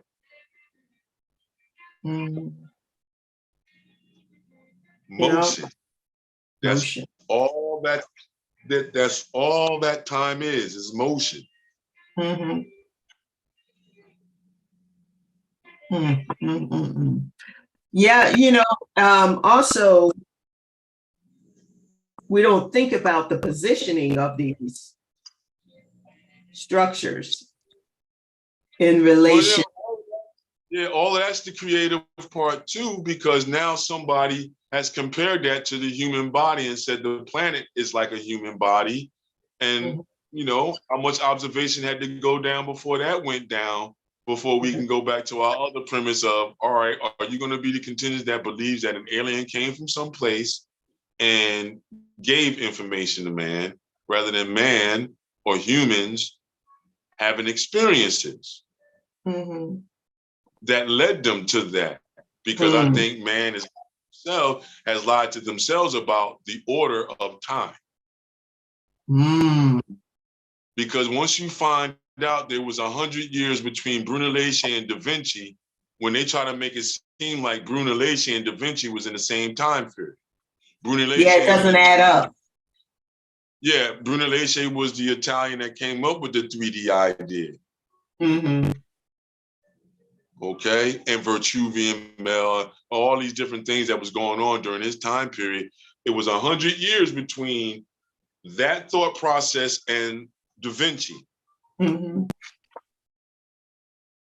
So if that's 100 years that people don't talk about, what are some of the other years in time frames that they don't talk about that's in between and in and around certain occurrences? You see, so the whole thing is misconstrued. There's more time than any. The Egyptians had said that, I forget the term or how they said it, but it took them 7 times 10,000 years to understand the heavens. Because I ask anybody now, look up and show me where Leo and Libra is. You can show me where the Northern Star is. You can show me where the Big Dipper is and the Little Dipper is real fast. But show me Capricorn. Show me Cancer. Oh, better yet, show me Aquarius. I can't do that. This is what I'm saying. Some people will tell you where these, star installations are, but I'm saying the way we draw them out when we're looking up. The only thing I can see like a Big Dipper is those stars and a North Star. That's right. It really does look like a Big Dipper, a dipper that you use to dip out liquids. It does look like that. Now, after that, you have a hard time making out these forms and these shapes. I'm sorry. So it had to have somebody eons to look up there and say, oh yeah, that's Cancer right there. How do you see a crab up there, my man? Right. I'm arguing with all of them all the time. I'd be like, man, wait a minute, man. You see what up there? What you just drew right here, you said you see that up there. Man, I don't know, man. That's a heretic. You know what I mean? Now, you see how it gets down? Yeah. Show me. I don't see this. Well, here's the North Star, the brightest star. Okay, I see that.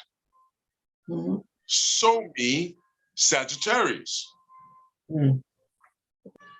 A lot of guys' heads got cut off. You know what I mean? Right. I'm being honest. That's not just some, I'm a genius, I can see it. No, man, that's a lot of years that go down. Yep. That argument with the Georgian calendar and all of that, even though Gregorian clock was a conqueror and all of this, and it took years for that to take hold. Years. It wasn't just 20 years. No, man, we talking years. So I don't think a lot of us understand time. No. Which means that we're not going to understand motion. Because here's another one. Is the sand in Atlantic City the same sand of when the dinosaurs was here? Who filtered out the sand then?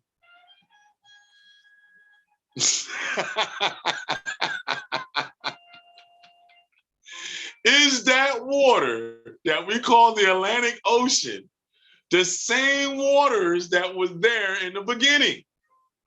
Or who filtered out that water? I don't know. They found, I think it was a 40-foot shark, killer shark, that was one solid bite out of it, almost in half. Where's the creature that did that bite? Yeah, where's the creature that did that bite? You don't know what's in waters. Whatever's in those waters has been there since time was time itself. Right. Whatever walked on the sands, that sand, that earth is the same sand since time. Right. Just think about that, everybody. That's all I got to say. Think about it. And you'll see possibly that, wait a minute, somebody's really fabricating time. Right. Because how long did it take for this sand to accumulate to get to the point to where it is to where I am today with it?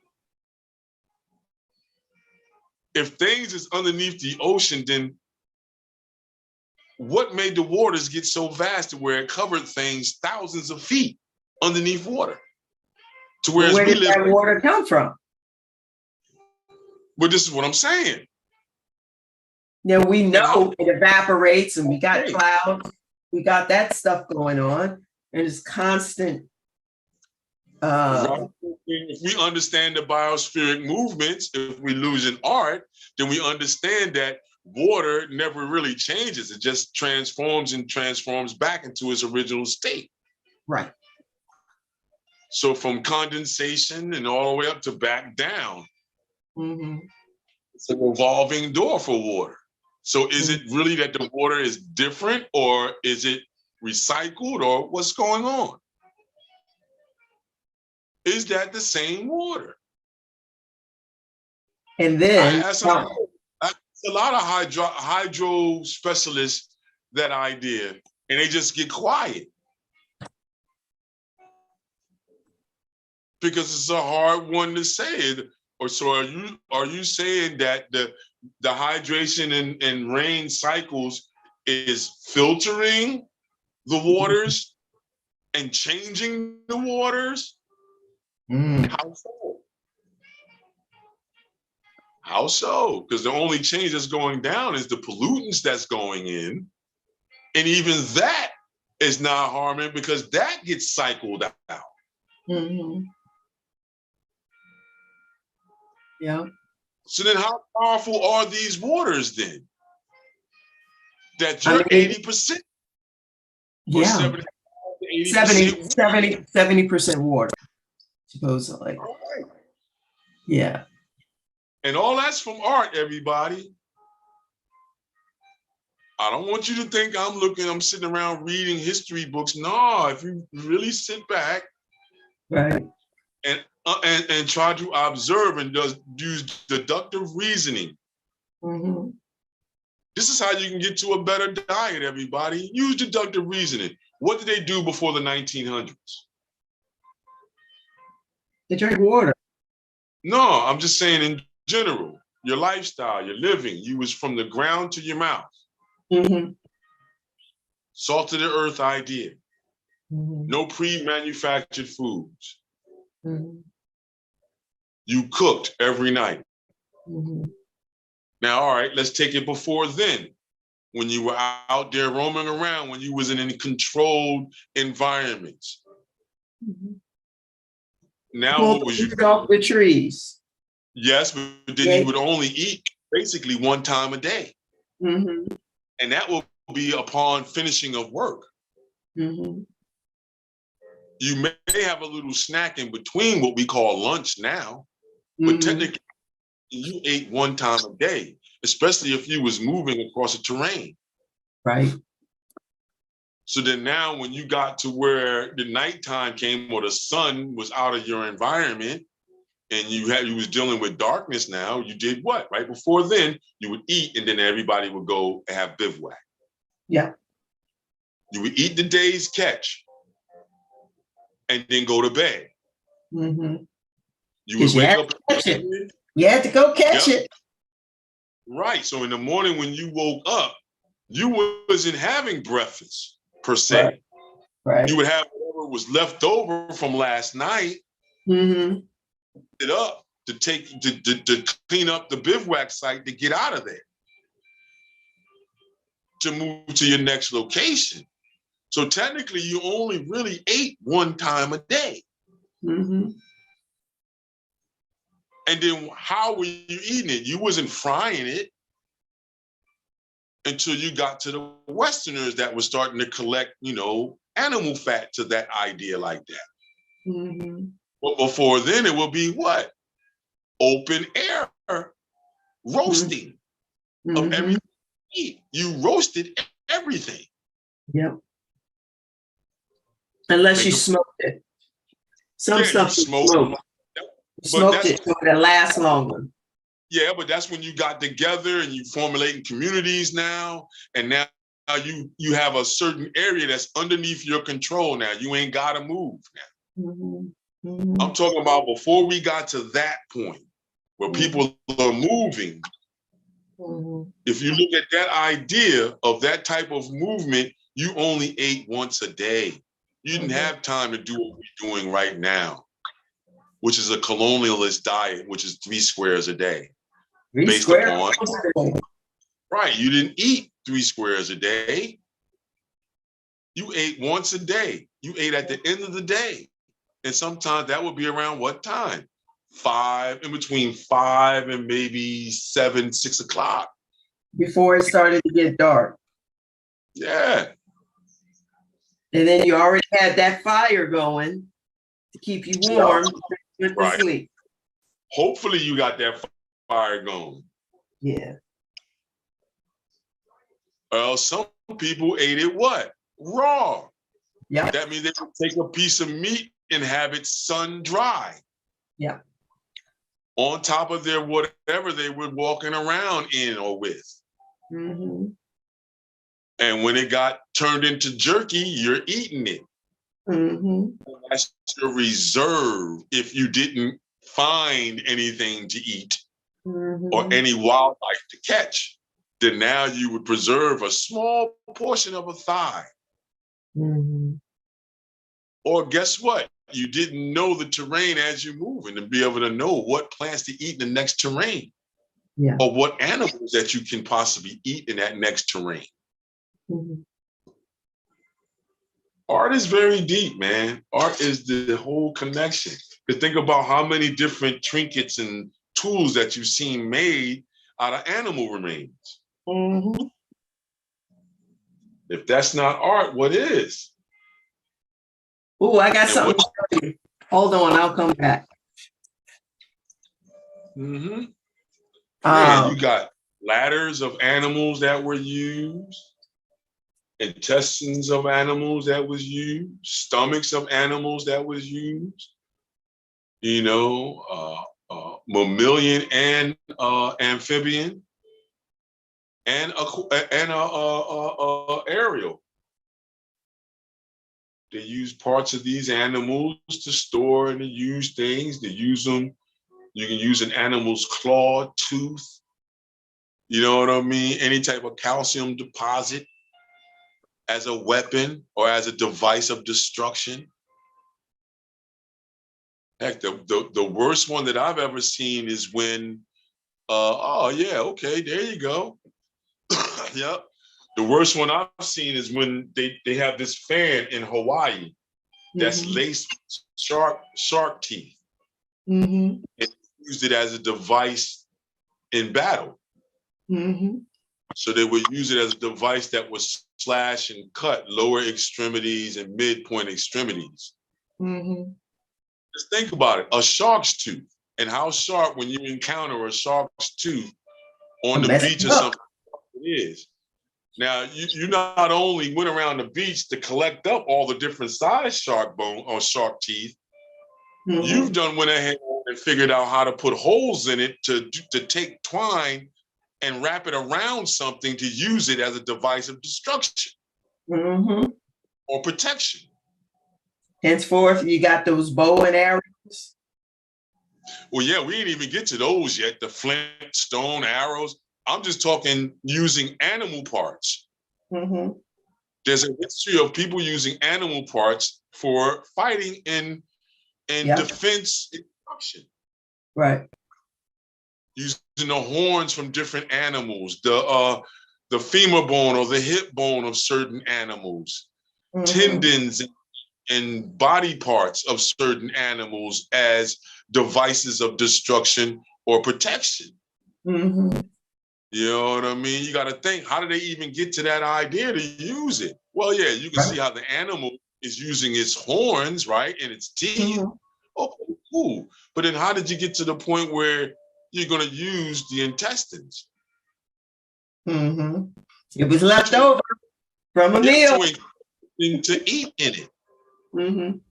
I.e. Germany and most of the European Isle take lamb skin or lamb's intestines and make sausages. Yeah. Where did that come from? Right. Who figured that out? How many years did it take to get to that point? This is what I say people who don't have an understanding of time, the proper understanding of time. And that's just some examples that could help you out with it.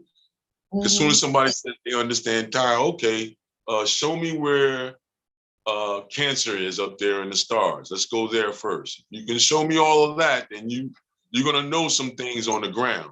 But if you don't really show that, to make it so that the average person can just look and say, "Oh my God, I really do." No, after you pointed it out, I can see it. Some of these astrologers have a point of live action pointing it out because they're going to use the computer, and the computer points it out so lovely for you. Why? Because they computed it or inputted it with all the statistics, all the statistics. Right. So now the meteorologist can be there and be pompous a little bit. I guarantee you, if he or she took you outside, they wouldn't be able to explain it the same way. Like a shaman would. Think about it. These individuals that observe this, when they became of knowing all the way to the point of death, and then documented their experiences in order for the next person to come along and take those orations or writings and reobserve and then take it to another step. See how important art is in all of that? Yeah. Because who made up the first piece of papyrus that somebody can take an ink stylus and leave a mark behind? Yeah. Who came up with this thought? They say it was Thoth or Tahuti. Who was it? And how long did that really take to really give us a understanding of what time and motion is? BCE, BSCE, all these different things, but aren't those showing you who was the conqueror at the time to change the concept of what time is? And this is all art, everybody. To make maps and all of that, the Latin term, I forget what it is, but to make maps is an art form. Sure is. Art. And how did they make maps before when they were never up above ground? Well, it makes you have to have an understanding of what above ground is at that point then. Right. Was above perception, or was these individuals actually flying around to be able to see the phenomenon above ground? Why did they do the Nazca lines? I had no idea. Ground lines or the ground art from somebody doing long pilgrimage or walks in a certain pattern that leaves a certain design on the ground that that can only be seen from above, and not just 2 stories above. We talking about miles above the planet. It can be seen. So you have to ask yourself, well, why were individuals or beings doing that at a certain time? And how long did that take? And when did that transpire? Right. And what was able to take beings up, or what beings was coming from up to down to be able to see these? Yeah. If cameras weren't created at that time. Right. So what was really going on? Oh no, that's a lot. That's art. And that's art is like creativity is in the soul. That's the whole concept. You know what I mean? We briefly went through some of that as concepts, as suggestions, as ideas, as epiphanies, but these are epiphanies and ideas and thoughts that are time immemorial. Right. Since man has philosophized, and these have been thoughts on man's mind. You know, that's why the last poets made a song or made a poem that the white man has a God complex. See? Because the conqueror, you know, they don't have to just subscribe that to European males. That's every male that's on the planet, and every derivative of him or of a male has a God complex. If you look at every culture, at the end result, they all wanted to have one God theory, and they wanted to do what the gods did in their area, in their time frame, to the point that they would mimic what the gods would do or what they were saying the gods were. So, you know, all this time ago, where was it? How was it? Who, you know what I mean? How did the Dogon know about certain, you know, celestial things that they're just finding out about now with new technology that they're building now? How did the Dogon know about these things? Right. They can describe it in the sand and write it in the sand for you. Just like how I work on the eraser board, wipe it away like it's nothing, because it's already in them. They know it. It's their being. That's what I'm saying. Your creativity should be like. To the point you can wipe it away and start again, no problem. Right. How powerful that is. You know, I can do this whole drawing that you've been looking at for the past hour and a half, 2 hours, everybody. I can do that on the eraser board and wipe it away and do it again.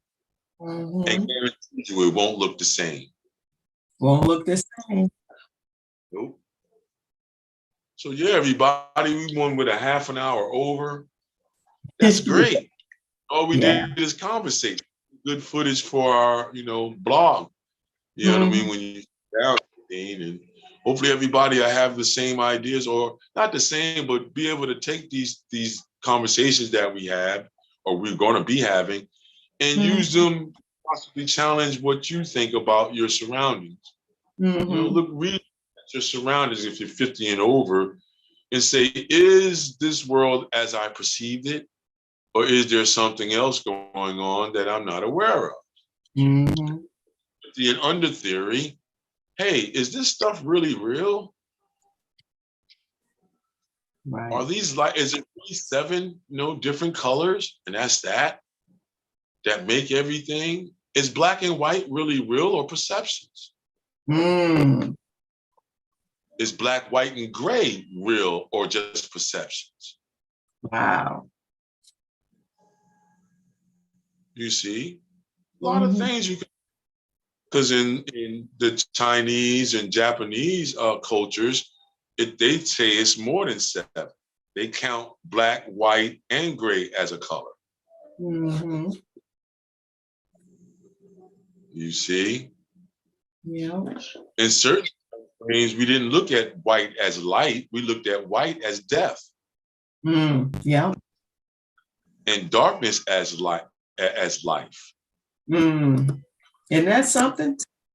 Yeah, yeah. So if you really look at these suggestions and things, you will see that certain things are just turned upside down, and you have to ask yourself, well, why is that so? And that's why it comes down, just to round us off, it comes down to your observations. Is art life, and is creativity in the soul? Is Yeah. it true that your eyes open, it's on? Yes. Yes, I'm wearing a t-shirt. Yeah.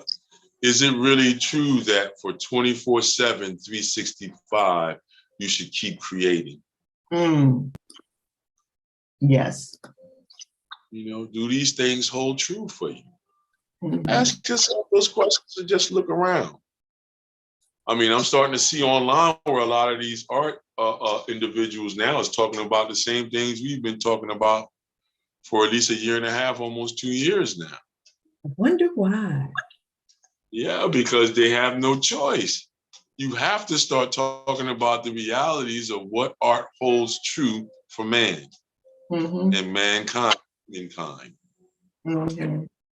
can't take it out no more. You can't say it's not needed. You don't need it. That's falsity. It's the same signature. You're going to see kindergarten teachers going back to teaching cursive and everything because it does something to the mind when you're able to write what your name is. To have that experience of understanding how to make a mark have a definite meaning is important to the human being. These are the things that people are looking past. I'm taking an apparatus in my hand and I'm leaving a mark behind that's said to be important. Yep. And I'm leaving a mark behind that's said to be important, that has a definite meaning. This combination of overlaps and mark making has a meaning. It does not have a meaning. When you write your name, when you see my name at the bottom there, those marks together, you know what they say based upon everybody universally understanding what we call the alphabet. The name, those marks together are called a name. That name has a meaning. So marks have meanings. Marks are also called sigils. A sigil is like a letter. If you want to understand it more, try to get to understand the language of Hebrew.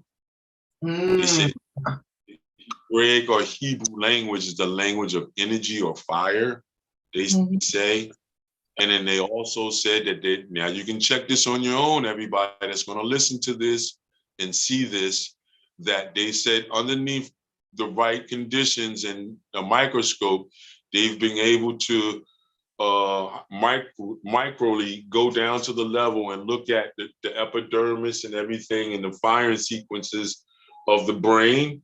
And they say they actually can see these sigils coming off the brain. So that's not me saying it. You have to do the proper research to be able to understand where we are as far as mark making and the understanding of what a mark is and how that translates into your world means. You can really get a thorough understanding. So a mark, there you go. You see those marks? They say these marks that they're making with a stylus are actual marks or effervescence that come off the human brain. That's what this language of power is supposed to be all about. That's why they say you're not supposed to really speak Hebrew, because it's definitely a language of power, they say, a language of energy. It's like Latin, just like English. That's why they call it, because when you put those letters together, it's a spell. Yeah. It's arising. When you speak it through your vocal cords, certain things happen. A sigil happens. That sigil becomes a mark. If I place the mark in certain ways, it's going to come into your mind light to liquid Notice how I said light to liquid, then your thought is going to trigger a thought in your mind. Your thoughts are liquid. Don't care what nobody says. Show me how your thought is liquid. Your thoughts is not light. Your thoughts are liquid. The way you store your thoughts are liquid. I argue this with a lot of people that are high-level scientists, double, triple PhDs, and this very simple thought that if you sit there and just think about it, how do I hold a thought?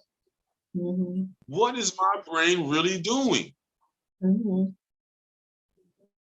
Well, it's taking in all impulses and housing it as a liquid signature. Think about it, everybody. Man, just think about it. Really think about it. Sit there, everybody that's upon listening to these words. Think about it. What are your thoughts? They're liquid. All your experiences are housed as a liquid. Hidden messages in water. Yeah. This, but think about it. How do dolphins and other aquatic beings talk to one another? Through the water. Why do they have filters and we have lungs? Because the filters in their type of lungs is doing what? Grabbing information and sending an impulse that, well, that's what's happening to us through taste and through smell. Right. When different matter goes through our nose and we're breathing and those hair follicles is there, it gives off a what? A signature. That's turned into what? A liquid. So then you can do what? Recall it as a liquid and turn it back into a solid. Why do they say the thoughts flow? Creativity flows. All I'm saying, but then they don't allude towards the liquid component of it. Well, what does it for you as a human being in your everyday is look at your plasma screen, your flat screens that we all love now. That lets you know they understand how information is transported through liquid.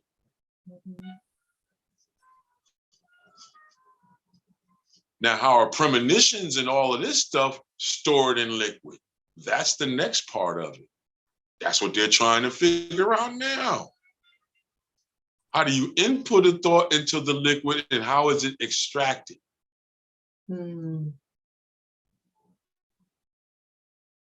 Same thing with your ears. When a vibration goes in, how is a vibration made? How is that vibration translated into a liquid to be able to bring back out into a solid idea? No, people don't look at that like that. They call you crazy. Or they say, well, why are you thinking about it like that? Well, I say to everybody, I'm not religious, but everything does say get to know thyself. And at what level do you want to know yourself? I want to know myself thoroughly. I want to know why I do certain things. I want to know why I look at light and I ponder. I want to know how the light is broken down when it goes through my iris. It hits the back of my cornea. And how is that impulse turned into a liquid impulse? And then where is that stored in my brain housing, you know what I mean, group? That's now that we know is the same material as your intestine.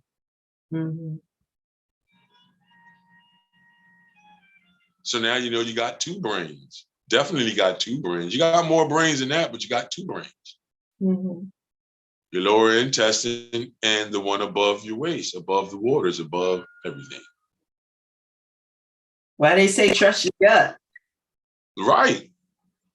Because your gut are noble. No, yeah. Because all the nerve, everything is the same as what's in your brain, they say. Same material, same texture. Almost the same secretions too as well. And those secretions are thoughts. What about your hair standing up on your skin? you know, when you're in all of that. All know? of that is sending impulses. So it starts to make you think about, well, what really is my mind? Mhm.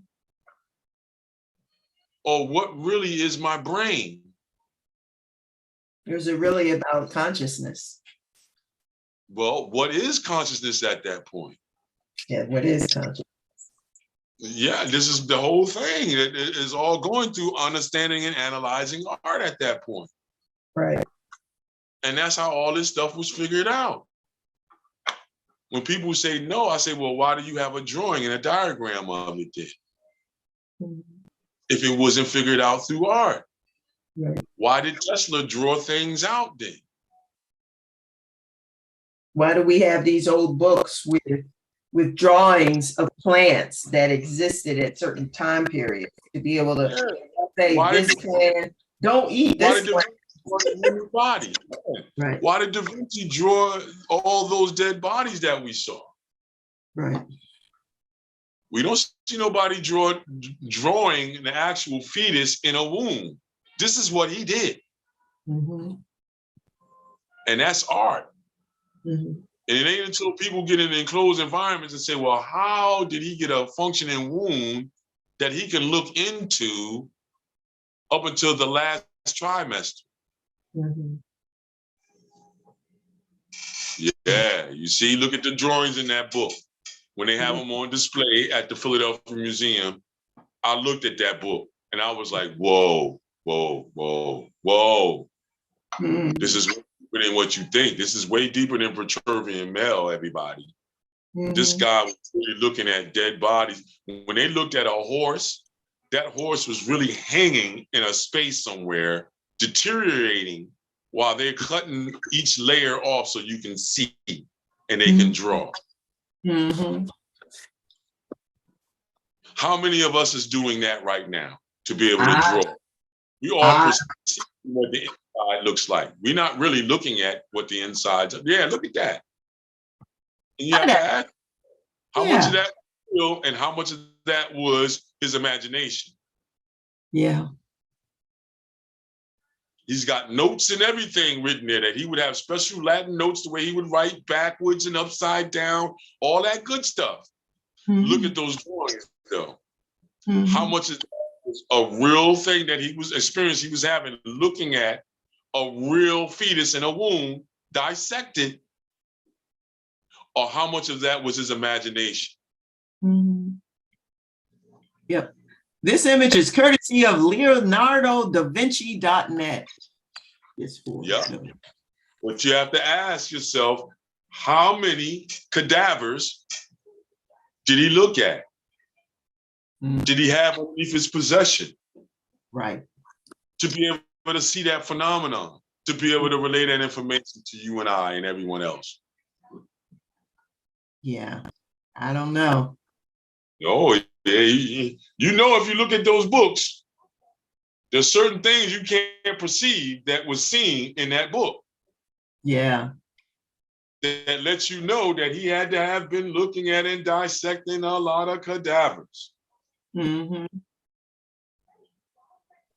Yeah, that's wow.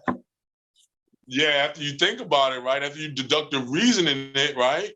Mm-hmm. Look at have people doing the drawings of the nerve endings of the horses. Like, think about it. How did they even get to understand, like in the Smithsonian and the Please Touch Museum, where they have the nerve endings on display? Who thought about that to say that the human body has that in there? And I guaranteed you it's there, and I'm going to show you by dissecting and pulling out every nerve ending in the human form. Mm-hmm. You can go to museums and see this. In the cadaver and outside of the cadaver, the whole nerve ending tree. From the brain all the way to the appendages.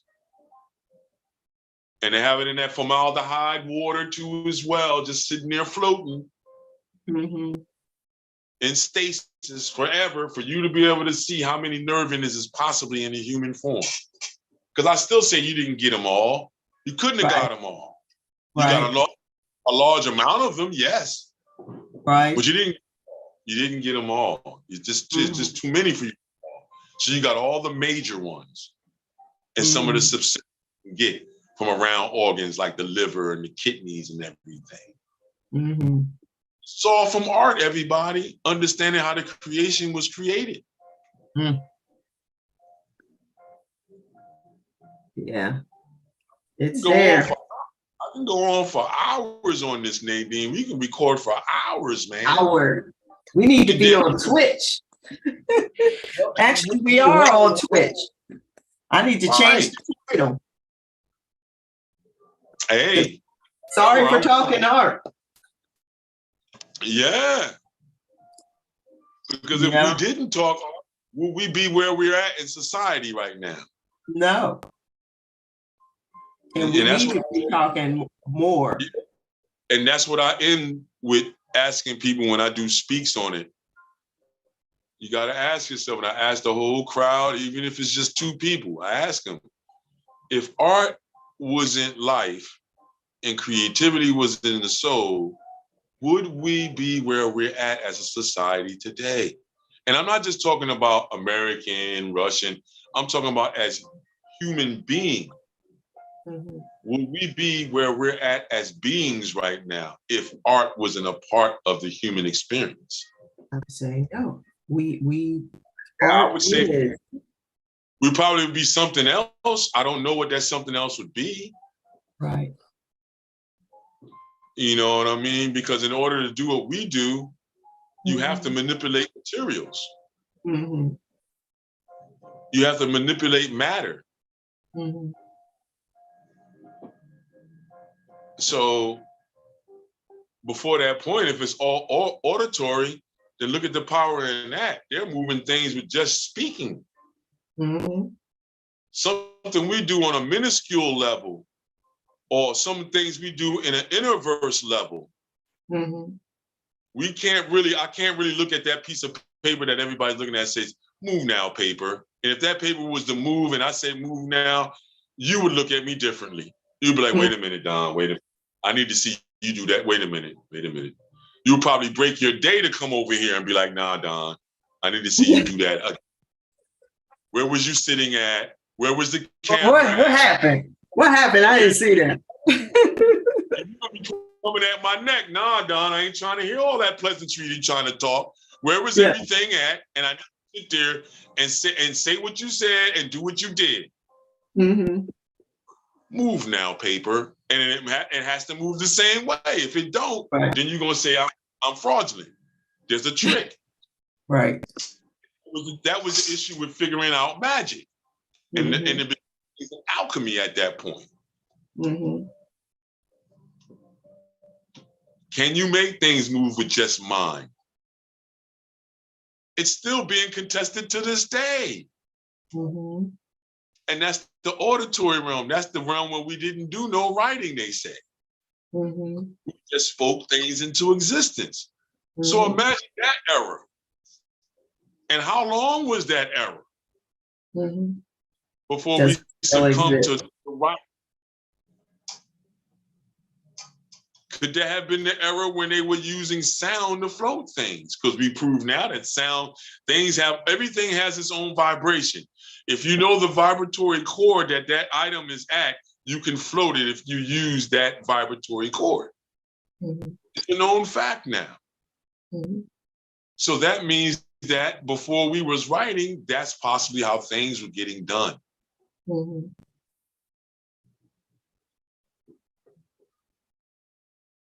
To the point now where now you put together certain edges or certain lines, they can emanate power. That's already been, or it can attract energy. That's what's making amulets are all about. You can take certain derivatives of your name, names of things, times and spaces, and take derivatives of those and overlap them with certain materials and put them in stasis in some type of wax or something, or glass casing. And now it's an amulet, a protector, or an object of energy. Or if you look at other board that looks at configurations of lines to have energy move in a certain pattern. To either step up or step down in energy. Man, look at what edges do.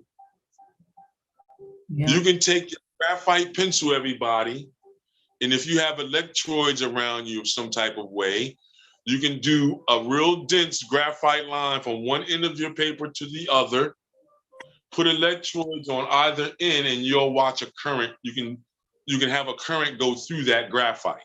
Yeah. Yes, it can travel through that. Yeah, that material. Yep. Right. But then that lets you know that material and the placement, the configuration of it carries energy. So that means that if you put it in a certain configuration, it can step energy up or step energy down based upon the geometric movement of the two-dimensional line configurations that you put in. See how confusing it is? But then you can say it very simple. Just put lines.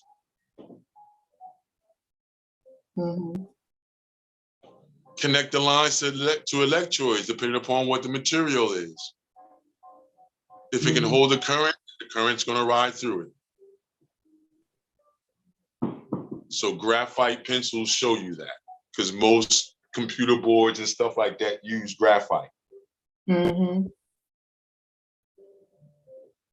So look at all the things we traversed through, everybody, today, talking about art. Yep. From just a marker drawing. And the power of that mark. Right. Power of the mark. And that resonates with me from our conversation, really heavy. And then the other is about,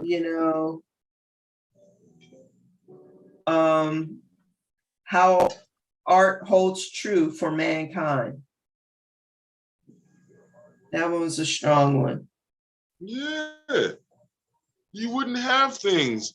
I'm being honest with you, everybody. You wouldn't have certain things if art wasn't true in man's world. It wasn't the glue for man's world. Art is the glue. Art is the glue. That's your line. Yeah. All day. All day, every day. Yeah, I've been using it since high school and before high school, but really high school, art and design high school. Because a lot of people don't understand what's happening in these art schools. Right. Is that indirectly they're making you an alchemist without you being you just think you're doing art. Right. You think it's recreation. Right. I mean, you're really getting to understand that's the beginnings of science. That's why you're a beginning alchemist. And if you get to understand what alchemy is, you would see what I'm saying, and you would probably want your kid to go to art school at that point. You see, because in art school, that's where I learned all these earlier ideas, and then I went out and tested it in society. And that's what scientists are supposed to do. You're supposed to take your understandings and then test them with your surroundings to come up with findings.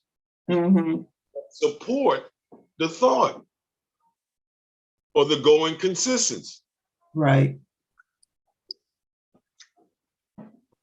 And then that's why, science is considered a theory, because it's always a state where it can be, how would you say, changed or transformed. That's why they say it's the theory of light. It's the theory of color, the theory. Right. It's not that it's sound, everybody. Everything we just talked about is a theory waiting to be changed or transformed or what we call corrected. On strict observation and experience. Think about what this does in a laboratory. You as an artist in your studio space is the same. Right. The scientist is in there, the chemical scientist is in there burning things, freezing things, to have experiences, to find things, to have statistics or stats. which is measurements of experiences and what's happening during those experiences when they get to a key point. See how your boy Don can sound like a scientist? I try to tell people, I can make this very complex. And most of the professors that you know and people that we know in the 50 and over crowd, they would smile and laugh because they'll know what I'm doing because they did it all their career. Right. You see? So you can simplify these things very easily, but you have to want to see them and observe them and seek them out and have that experience. You have that experience when the sun hits your arm and you're out there at Penn's Landing and you feel like you burning, like, wow, how is the sun burning me? Right. In this environment, you're going to investigate, or you may not investigate. You might say, let me put on some sunscreen or some shea butter or some cocoa butter, and I'm good. Right. As long as I don't put on, you know what I mean? You know? You're funny. But all of this is but it's true. And the observation. Observation is the key. Art is the result of those observations. Yes. To make joint compound to keep the sheetrock at a cornered angle was an art project. Right. That's how they knew how to start using sand and adding different things to it. Coral calcium and all these other particles and parts and granules that they would put together. And I'm not trying to say I was sitting here to look for all this stuff. No, when you're studying art, you run into something. So now when you run into that, it may make mention to other things that it's connected to. Plaster Paris has something to do with joint compound and all this. Wait a minute, let me find out. And you go and look and you see how these things are common to one another. How to use an armature and an aluminum or steel armature to put this stuff on, whether you immerse it in cloth or whatever material and wrap it around and it stiffens. This stuff has been around for ages. Yep. You think about. Go ahead. No, go ahead. Sorry. No, I was just thinking about the folks that were called to do murals in the cathedrals. When you look on the ceiling, Now you have to do the word now. It's not a mural, it's a fresco. A fresco, sorry. So when they would use the frescoes. It's because of the process. That's the process of, That's the difference. That not to cut your wisdom and your thought at that moment because you was going in. Yeah, I missed. When you say, a mural in time. Yeah. The fresco then. Yeah. That's the of what it is that we're following. That fresco was a masterful thing if you knew how to do it. And it was based upon timing. So I'm sorry, what was Nadine? So I was thinking of the material, like the experience of doing that and how many buildings did they have to adorn with this art where they really figured out about the plaster Paris, about the other ingredients that you would add to it, to add grittiness to it, to even putting gold in, mixing gold into it, gold leaf and all of that kind of stuff. And those corners and cutting those corners a certain way where it was like what you were talking about, you know, what we do in our houses now in terms of with the sheetrock and making those corners and adding the top layer, the ceiling and whatnot, and having it be the way it is. About it, most of those things that we do now, we got from when the Mexican muralists came in. Yeah. They were the only ones at that time that was building up off the surface with common building materials. Whereas even Diego Rivera, because there was stories about mice and rodents being behind the murals and deteriorating the wall because built out off the wall with plaster Paris, wool and aluminum. You know what I mean? The basic stuff that you make walls with, they would use that. Yeah, we mainly get those ideas from them, and some Greco-Roman ideas too as well when they're making duplicate sculptings of marble sculptings. So when they're doing the plaster, I would just say pourings of the duplicates of said, marble sculptings, that's a whole nother idea of that too as well. Mm-hmm. Of using these materials and then how these materials are used together to get to the point of how we use them now, to the point now where we can use plaster like it's like cement almost, and coat it with certain things where we can make it indoor, outdoor. Mm-hmm. You see? Something they call porcelain, what we call acrylic paint. Wow. So if you check the Mexican muralists, they're the ones that were using porcelain. Before that point, they were using oil outside. That's a very expensive process. Mm-hmm. That's why they was using frescoes, but fresco is a very expensive process and it's based upon timing. Because if you miss the timing to put the pigment in the plaster at the wrong timings and that drying happens at the wrong time, you got to chip all that section down and redo it. That can be another 2 days in your process. Let's read Leonardo da Vinci's memoirs and stuff like that and how he dealt with customers and all this good stuff. And then you'll see what I'm talking about when an error is made on a fresco and how expensive and how much of an ordeal that would be. Before they started perfecting the idea of painting on canvas largely and putting in these church walls and things like that after that point, but they couldn't handle that expense. And now you see why acrylic painting came when it came, because it was, again, a cost issue. If we're going to adorn these walls and industry and farms and all of this, a farmer had to go into a lot of money to paint those farmhouses that red that we would see. That would deteriorate less than a year because it was oil-based. So just think about the beauty of what art has to offer, right?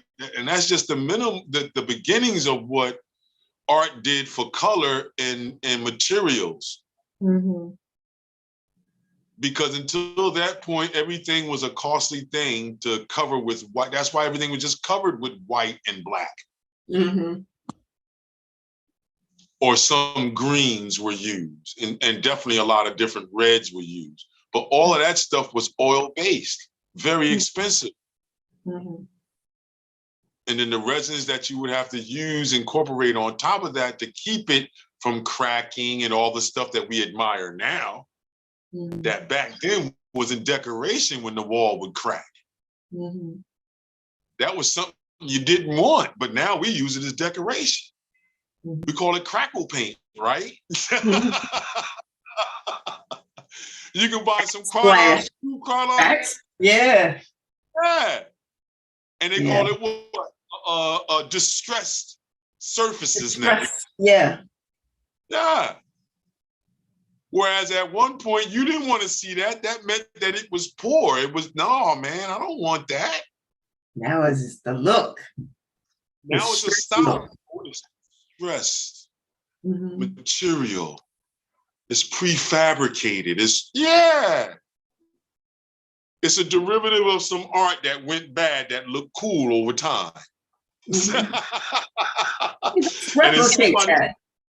Yep, and then somebody came along and said, that looks good. Let me not say nothing and just use it.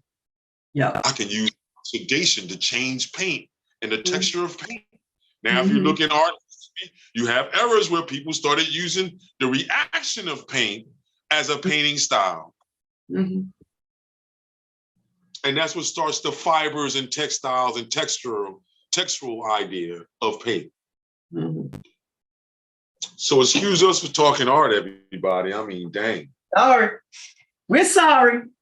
Yeah, but it is what it is. It has to be. And all of that started from a drawing. That's still up right now. It's the same drawing we started from talking from. That's the way it works. Yeah. And now look, we at 1 o'clock. We still recording? You got all of that, Nadine? We still recording. I didn't stop. We were on the road. It's a long one. We're going to have to break this up. It's endless. We can keep going. Because sometimes during the day, as an artist that I am, I'm thinking like this all day. Like if I wasn't on here with Nadine right now, my idea was I'm going out to take more pictures and do smaller sketches today of the urban environments in my thought and my intent of what it is that I'm trying to do. So the adventure today was going to be the trains underneath the L's, not on top of them this time, underneath of them. And what do these areas look like? And how does it look to be underneath the L and all this good stuff when we call it that? So I was going to investigate those forms and shapes and edges and how they align and how they move. And what's the possibility of doing that? This piece led me to that, back to that thought because of the underneath of the bridge, the Ben Franklin Bridge. So you see elements of the idea of this, of what I just said in this piece, because I'm showing you the underneath of the Ben Franklin Bridge. So I'm curious to that skeletal system, that structure that's underneath, and how our energy moves in and around it. You know, the buildings are next to it. You know, you gotta imagine the energy that's coming off of the train, somebody living right next to your bedroom is right there. How do you deal with that energy? I know when I dealt with it, it was something I had to get accustomed to after a while. It took me 3 months to get used to and not be bugged out like something's coming to run through the house or something. But it's an energy that comes through when that train goes past. It's just like if you live at a busy intersection. Yep. That's why I did the other one. You're hearing cars, and you're hearing people screaming and talking. You're hearing candid conversation. All of this is happening at one time. And you as a being are plucking out one or two of these octaves while you're looking at the building. It's almost like the buildings are absorbing all that energy and starting to vibrate if you start to look at a certain, at least with me, that's how it felt. So that's why I started doing the drawings the way that you see the drawings are being done. Other artists that have done it, I investigated other artists, but the one that I ran into the most was Glackens. He's a Philadelphia artist, Glackens, I think his last name is. And he had a couple of drawings that he did of a city environment. And he did them in graphite. And the way that he did it was like, it was almost like it was shimmering, like multiple lines to make one line. But the lines are side by side and you're able to see windows and things like this. You're able to see the city scenes of Philadelphia and stuff, because they would go around and do these type of croquis drawings that I'm talking about. Pen and ink, crown drawings, sepia crown drawings, brush drawings, Sharpie drawings, like how I'm doing. Some of them would go into that, and it'd be a just pure line. But then you're investigating how these edges are, how would you say, influencing you, how the edge of the street is influencing you, how the edge of the building is influencing you, how when you stand at a certain point, these overlaps are influencing you. How do you relay that influence? It gets that serious in your observations. Now, if I was to just look at this as an abstraction, like, how can I look at this? And we've done these drawings before. Remember the simplistic drawings, the minimalist drawings that we did of the scenes that we did already? That's what that is. I was trying to show how even the abstract artist gets to see and snatch from the reality around them. They just don't snatch the whole form. They'll snatch the brick, the color of the brick, and just to position that with one other movement and the color of the sky. Those things together can be a painting. And it'll look feasible. Why? Because it's snatched from the reality realm. Jackson Pollock, all of these people, Lee Krasner, all of them. That's what spontaneous movement meant to her, Lee Krasner. Like, you're doing these movements don't come from anywhere. They're coming from your subconscious, which means that your subconscious compiled a whole bunch of experiences that you're able to dump out at that moment. Now, when you're dumping them out, you got to see how they're spontaneous, number one, but now here comes a word, echo, replication. How you can take that mark that you find that seems like it came from nowhere, but it came from your subconscious, which means that it didn't come from nowhere.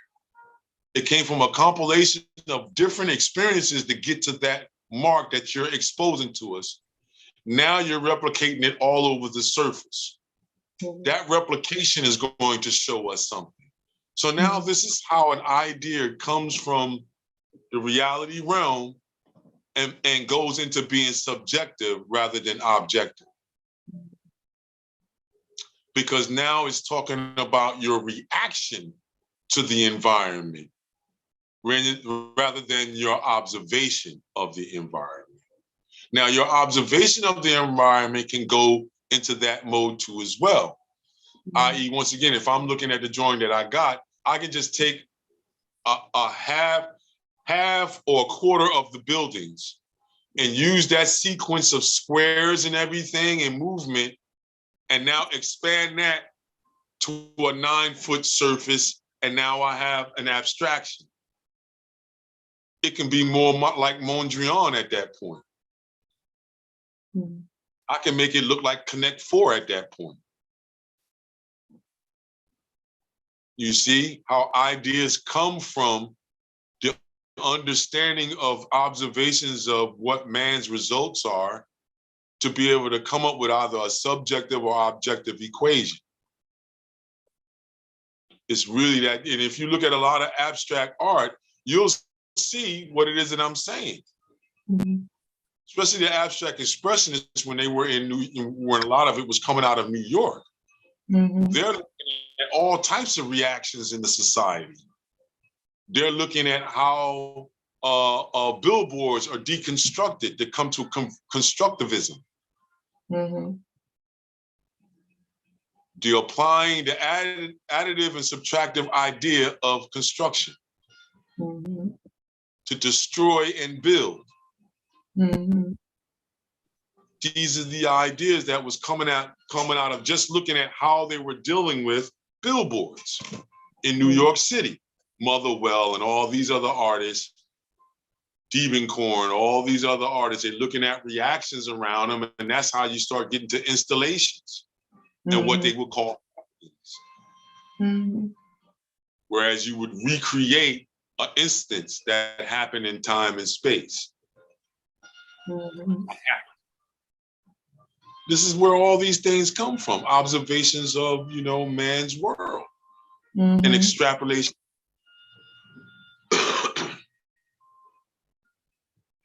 And the more and more you look, the deeper and deeper it gets, the more and more things you run into. And honestly, I would spend like today at the free library down on Vine. The Philadelphia Free Library is one of the best in the country. And I used to spend all day Sunday in different sections. I would go to religious session, just go with one idea, one thought. Where is God? What is God? Okay, you go in there with that. Now you're gonna, research based upon that term. What is form? What is an edge? What is a line? That's how I would go in there on Sunday. And you know how the free library is if you've ever been there, everybody in Philadelphia. Each section is clearly identified for you. So you can go ask that section that question in economics. What's a line in economics? All right, I know what a line is in religion. What's a line in economics? What is a line in science? And you can go around to each section and ask of it, each one of those things. And instead of going to the computer, ask the librarian. And then all of a sudden, all the librarians are starting to help you on the situation because it's very interesting to them too. Because all librarians are researchers. If you ever notice a librarian that's really worth their salt or worth their weight, as soon as you ask them something about that can be researched, they get a spark in their eye, or they get a pep in their step. Oh, all right, we need to find this. Yeah. Well, we can here and we can look here. We have to look here. Did you look here? No, you didn't look here. Okay, you need to look over here. I remember the librarians I used to meet. and they were phenomenal researchers. It wasn't nothing I couldn't ask that I couldn't find resource material on. And then that's where your retention comes in. How much of it did it impress you enough to be able to retain it and make it part of you? So now you got to go out and find it. I said, well, hey, man, what's an edge? That's what happened in junior and senior year of high school for me. Man, how come everybody keeps on telling me line and edge is everything and mark is right there, but what is it?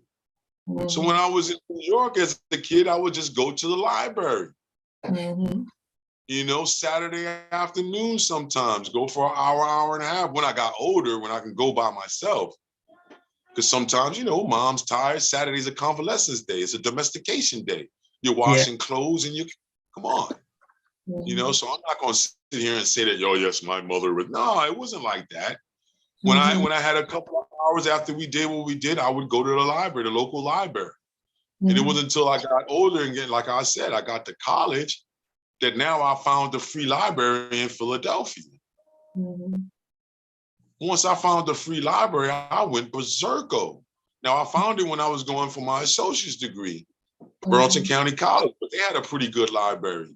In our whole area, what you find out is the oldest books in America are in our area. The oldest libraries, pretty much from the 19th centuries onward, are in Philadelphia or in the Delaware Valley, Burlington County and Burlington County in New Jersey. If you research it, the oldest library is there with the oldest books, still that you can see, still there on display. So no, this area is very, very important as far as research is concerned. And that's up to the individual to go define its delights. And once I found them, that's what made me do drawings like this, to understand what a line is, to go to the libraries, to test the idea, then to come out of the library and without having a professor, not really knowing that I'm testing it, I'm just going out, having an experience. I want to draw that building. Or they say lines and edges, everything, I'm gonna draw that building. I'm gonna draw this building over here. I wish I still had the drawings that I had of the bull. Yeah, there you go. Yeah, I just saw this. When you posted that, I was like, wow, Don. Yeah, man. So it's like going backwards to go forward for me, you guys, because I'm gonna go back to New York and draw the bull. Now they have this other statue that was causing issue of a little girl looking out to the world that was right in front of the bull. So there was a big controversy, but they changed where the little girl is. I still want to get up there to do my drawings of that, redrawings of that area from when I was encountered it in high school and my mom working down there to me being a person that's in understanding of what this stuff means now. I'm wondering what my drawings of those areas are going to look like now with that different understanding now of what we talked about for the past 2.5 hours. Yeah. So I'm gonna be stuff like that, you know what I mean? Drawing the, you know, these environments, these urban environments now. Even more, yeah, there she is, that little girl there, the fearless girl. They had her in front of the bull, but they changed, I think they changed the position because the artist of the bull says that changed the meaning of what that statue, that bronze statue of the bull meant. Yeah. When you put that little there like that. And I agree, it does. It takes us away from the economic idea in the Western world, and all. It puts it into this, how would you say, reality realm of, is this girl fearless, or is this bull mindless of the experience of human beings? It right back to that idea, that premortal idea of beast and man. It takes it right out of the economic idea with her standing there. And I just loved it. And I don't think they know the artist of the bronze piece. Yeah, I don't know. A group, a financial group that had somebody that dropped it. Yep. Yeah. So that's what's even more powerful. You see what I'm saying? At that, wow, that's art speaking on a whole, how do you appropriate the meaning of another statue and change it? Yeah. You put a little girl with a dress on with her hands on her hips. looking in defiance into the bull's eyes. My God. Mm-hmm. You see what I'm saying? Creativity does. Yeah. And that's not everybody, that's just me 2, 3 in the morning researching and running into this stuff, man. Right. That point that puts periods on the things that I ponder about all the time. Mm-hmm. As soon as I saw that, I was like, oh, I got to go there and draw that. I got to draw that from different angles. I got to be able to get that some type of way, or just go back. That's what it's saying to me. Go back to these areas and redraw the clock at the top of Wall Street, where there's supposedly a lot of trading went on of flesh and stuff like this. You know, where was the wall where they did all this? Draw what it looks like now. What does that mean to the environment now? And then just, for me, I was just going to go through the marketplaces that I can get to in the Mid-Atlantic region. Maybe do Chicago once I get enough drawings going, and then go that way and redo that. Because I took a weekend and did Chicago. You can find flights to do that, and that's what I was doing. So investigation is everything. That's why I said in the Facebook post that I put, you know, investigation is everything, basically. To investigate, that you understand what a mark is. You don't stop there. Now you investigate your environment to push your idea of what a mark means to you and how you could master the mark to intrigue others. And that's the ultimate, the movement of being an artist or art at that point. It is the ultimate. Yeah, and I'll stop there, you know, and that's because I'm not stopping because I want to. I'm just stopping because, you know, it's just a lot of time that we sucked up. And we can keep going, but we need to put that towards our Sorry for Talking Art blog and vlog. Yes, yes, absolutely. You know, we'll put more of that, everybody. Yeah. And I'm sure Nate's gonna be doing some on her own where she'll have a conversation that'll come into her head. And I'm figuring that's what this channel is going to be used for when we go that route, for different epiphanies and ideas that we have about, well, what is art in the new, and how does it place into humans of today? And then, you know, because I could foresee that, Nadine, I could foresee you having a episode where you're just saying, well, you know, what is an epiphany? What is the things that you think about sometimes when we talk in private about the art? Right. And different cases on those things too, and expounding on that. You know what I mean? I don't want everybody to think that I'm just having the ideas. No, when we say, you know, sorry for talking art, that's anybody at that point, everybody. But it's only us. And everybody. Yeah, we came up with the concept and the idea. So yeah, it's Nadineo and Don Stephens, yeah. But we all think that level about what is art. And we're gonna talk it all from cuisine, eating. You know, what is art and eating? You know what I mean? You know, fashion may come into play because we got something called the fashion district now. It's not called the gallery anymore. It's called the fashion district. And what is art in the fashion world now of today? You know, we may have conversations based upon that. Also talking about like how we first talked about earlier, I don't know if they got caught on tape, but we were talking about architecture and the new architecture that's going on today and the building designs and things like this. How is all that affecting our concept or perception of what art is in a new? And that's what that whole blog talk of, you know, sorry for talking art is going to be all about. Or as one of the ideas, what it is. I know Nadine is going to be bringing a lot of ideas to that too as well. So I can't wait to see, you know, what conversations come about and how it's fusing society and mankind or humankind at that point. Yes, and also we are putting together a group so that we can focus on those under 50, the younger folks that before, you know, it's just like, you know, the over 50 crowd, they're older folks and stuff like that, but to really help the younger folks as they are in their creative zone and wanting to get better at their craft, their art.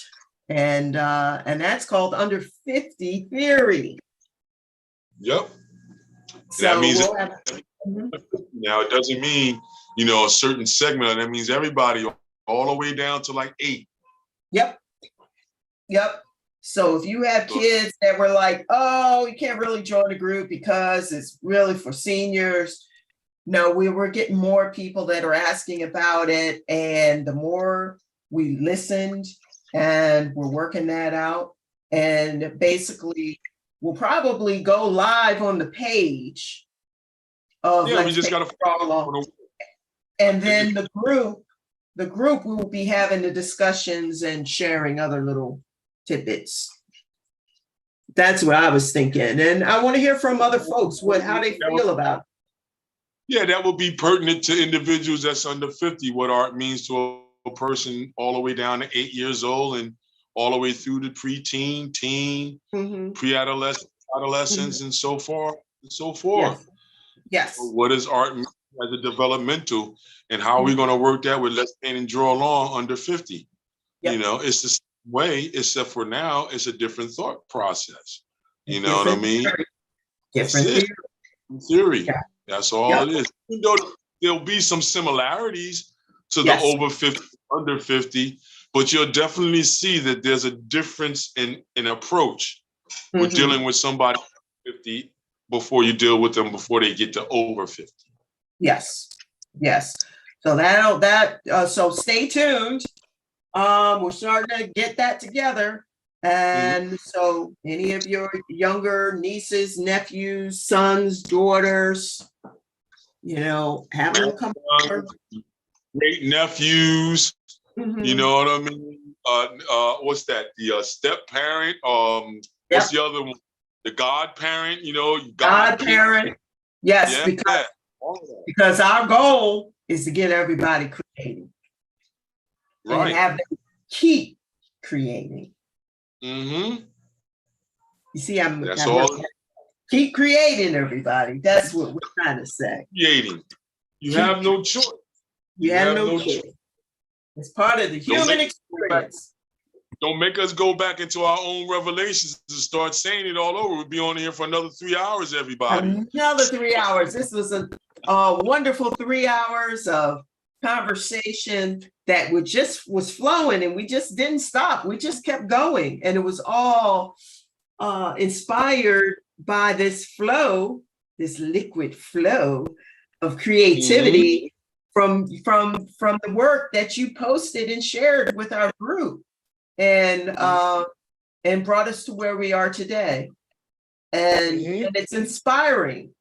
It's inspiring to want to go out, grab a phone, get on the bicycle, and just go to some street corner or whatever, and just observe and capture. And we hope this ignites you to do that.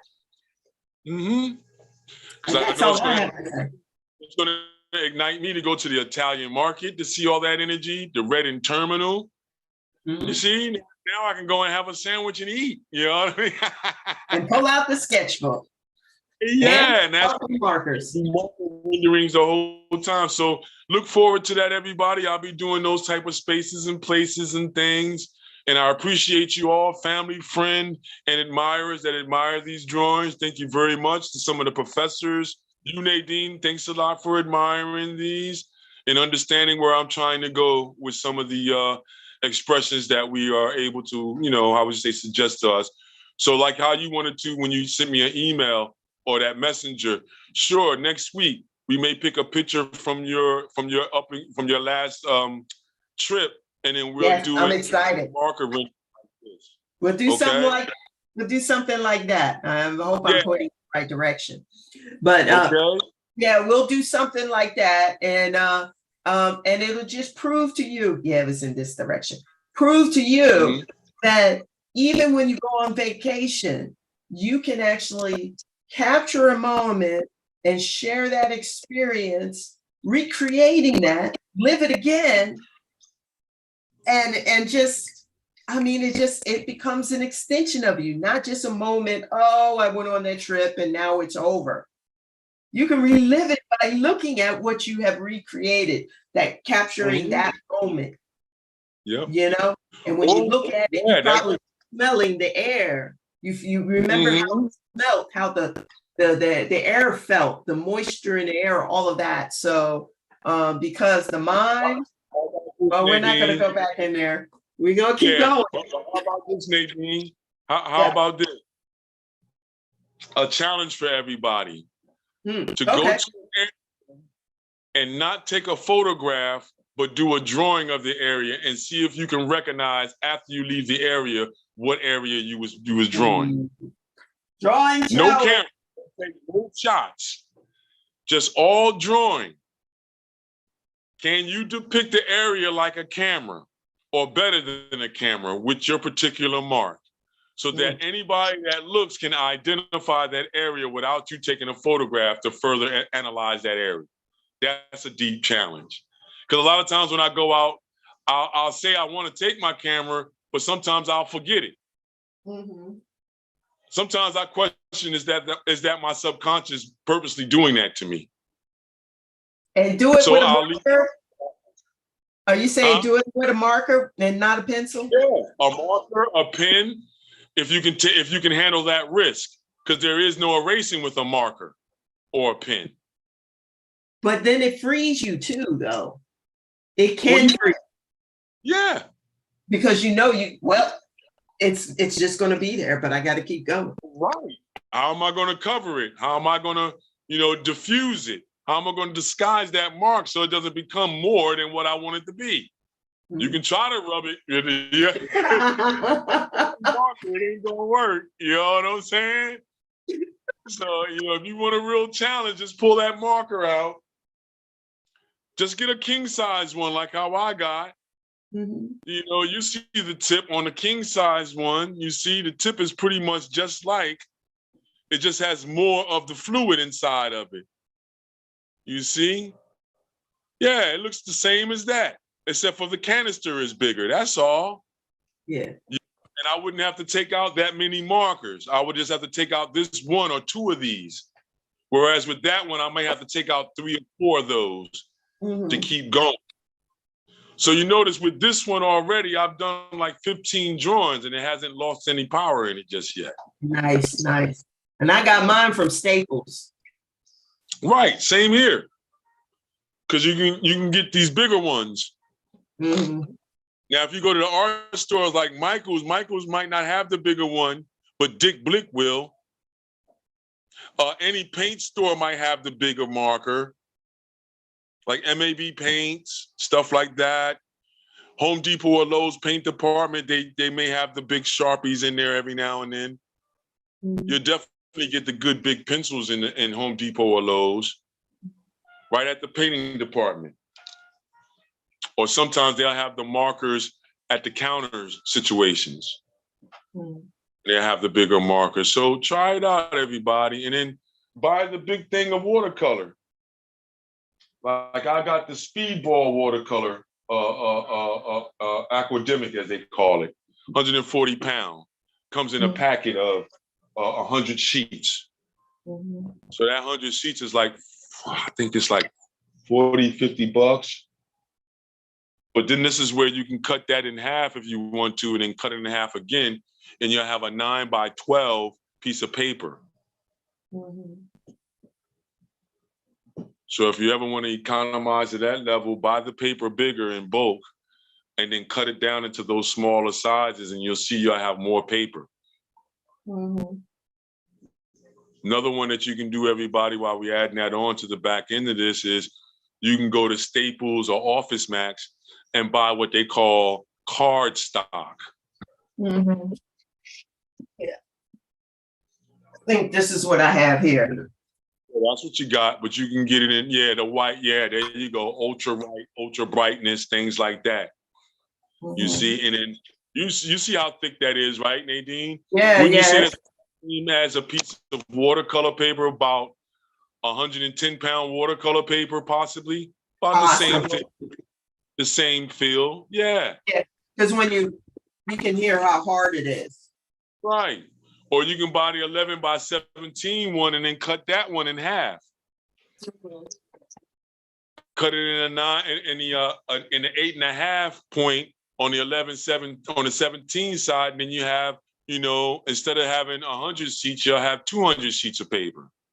Like this is but this is just regular sketch paper. This is right. 11 by 14. So you're saying if you got something like this, you could cut it in half like that. Right. 11 by you would cut it in half at the 8.5 point, and then you would have an 8.5 by 11 piece of paper 2 times. Right. 18 by 24. If you cut it at the 12 and you cut it at the 9, you got 4 pieces of paper, 9 by 12. Gotcha. You see? So then you could take half of it and cut it in there and cut it into that. And instead of having 50 sheets, you got 4 times 50, which would be what then? You know, a good 200 sheets of paper. If you half of it and dedicate it towards that. So a lot of times I do to donate paper to certain situations I'm in. You know, and then I take the Crayola sets that I got, and that's how I take donations. Like this paper got donated to me. Other paper got donated to me. So I use those for some of my classes. And then give people, you know, their donation rights. I say, oh, thanks to so-and-so for donating paper to DonStephensArt. We were able to use that so-and-so center. Here's the pictures on Instagram of everybody utilizing those materials. That's why I take those pictures of everybody you see on Instagram and sometimes on Facebook of people doing the artwork, because I'm using those pictures to try to get grants and stuff. And, you know, it's grants for, you know, the instruction side of my entity. And every now and then you get people that donate on that level. They won't give me the tangible money, but they may donate and send the materials or a voucher for those materials at said stores. That's how that works. I've even gotten vouchers to Joanne Fabrics to get canvas. Nice. You know, you buying the material, somebody saw it's like, oh, you can go in there and get the cottoned up that has the prints on it that's out of season, but you know, you're not worried about the print on there. You're worrying about it being true cottoned up. And it's like, yeah, thank you. You know, and even on this recording that we still recording, I thank all the individuals that donated on that level, or how would you say, assisted on that level. Because you don't want to say donate too much because that has to have paperwork with it. But if they assist, you know what I mean, then it's not necessarily paperwork that has to go with that. Because sometimes they send money, sometimes they just send tangible materials. And I just to those. So that's great. You know what I mean? Like another one of my centers got donated some acrylic supplies, so we don't have to worry about acrylic paint over there in that center for a nice little while, at least until about the beginning of the year, maybe February. End of February, might have to order again to have more supplies. But that's how all that's being done. And I'm looking for grants, for assistant grants, even more so now, Nadine, since I got a couple. So, you know, you put those in and you send them in with the others and see if people want to buy into your idea. You know, Nice. I don't know how much more comes in and when more comes in, because I'm starting to use us as an idea for it too as well. Because I saw a couple grants out there that was because of the pandemic and everything else.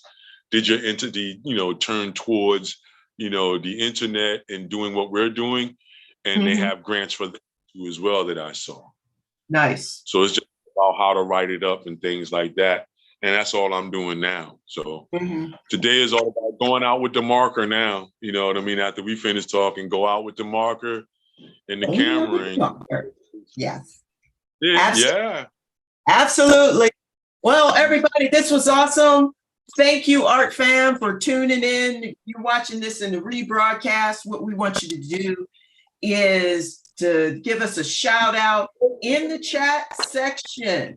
Especially in the area where something that we've said impacted you in a way, so we know, and then that also lets Facebook know, YouTube know, Twitch know, Patreon know, all of these areas that we are streaming, and we are trying to reach even a larger audience, not just the over 50 crowd. We are now reaching out to the younger folks as well. So all are welcome. We will have a space for everyone to communicate back and forth.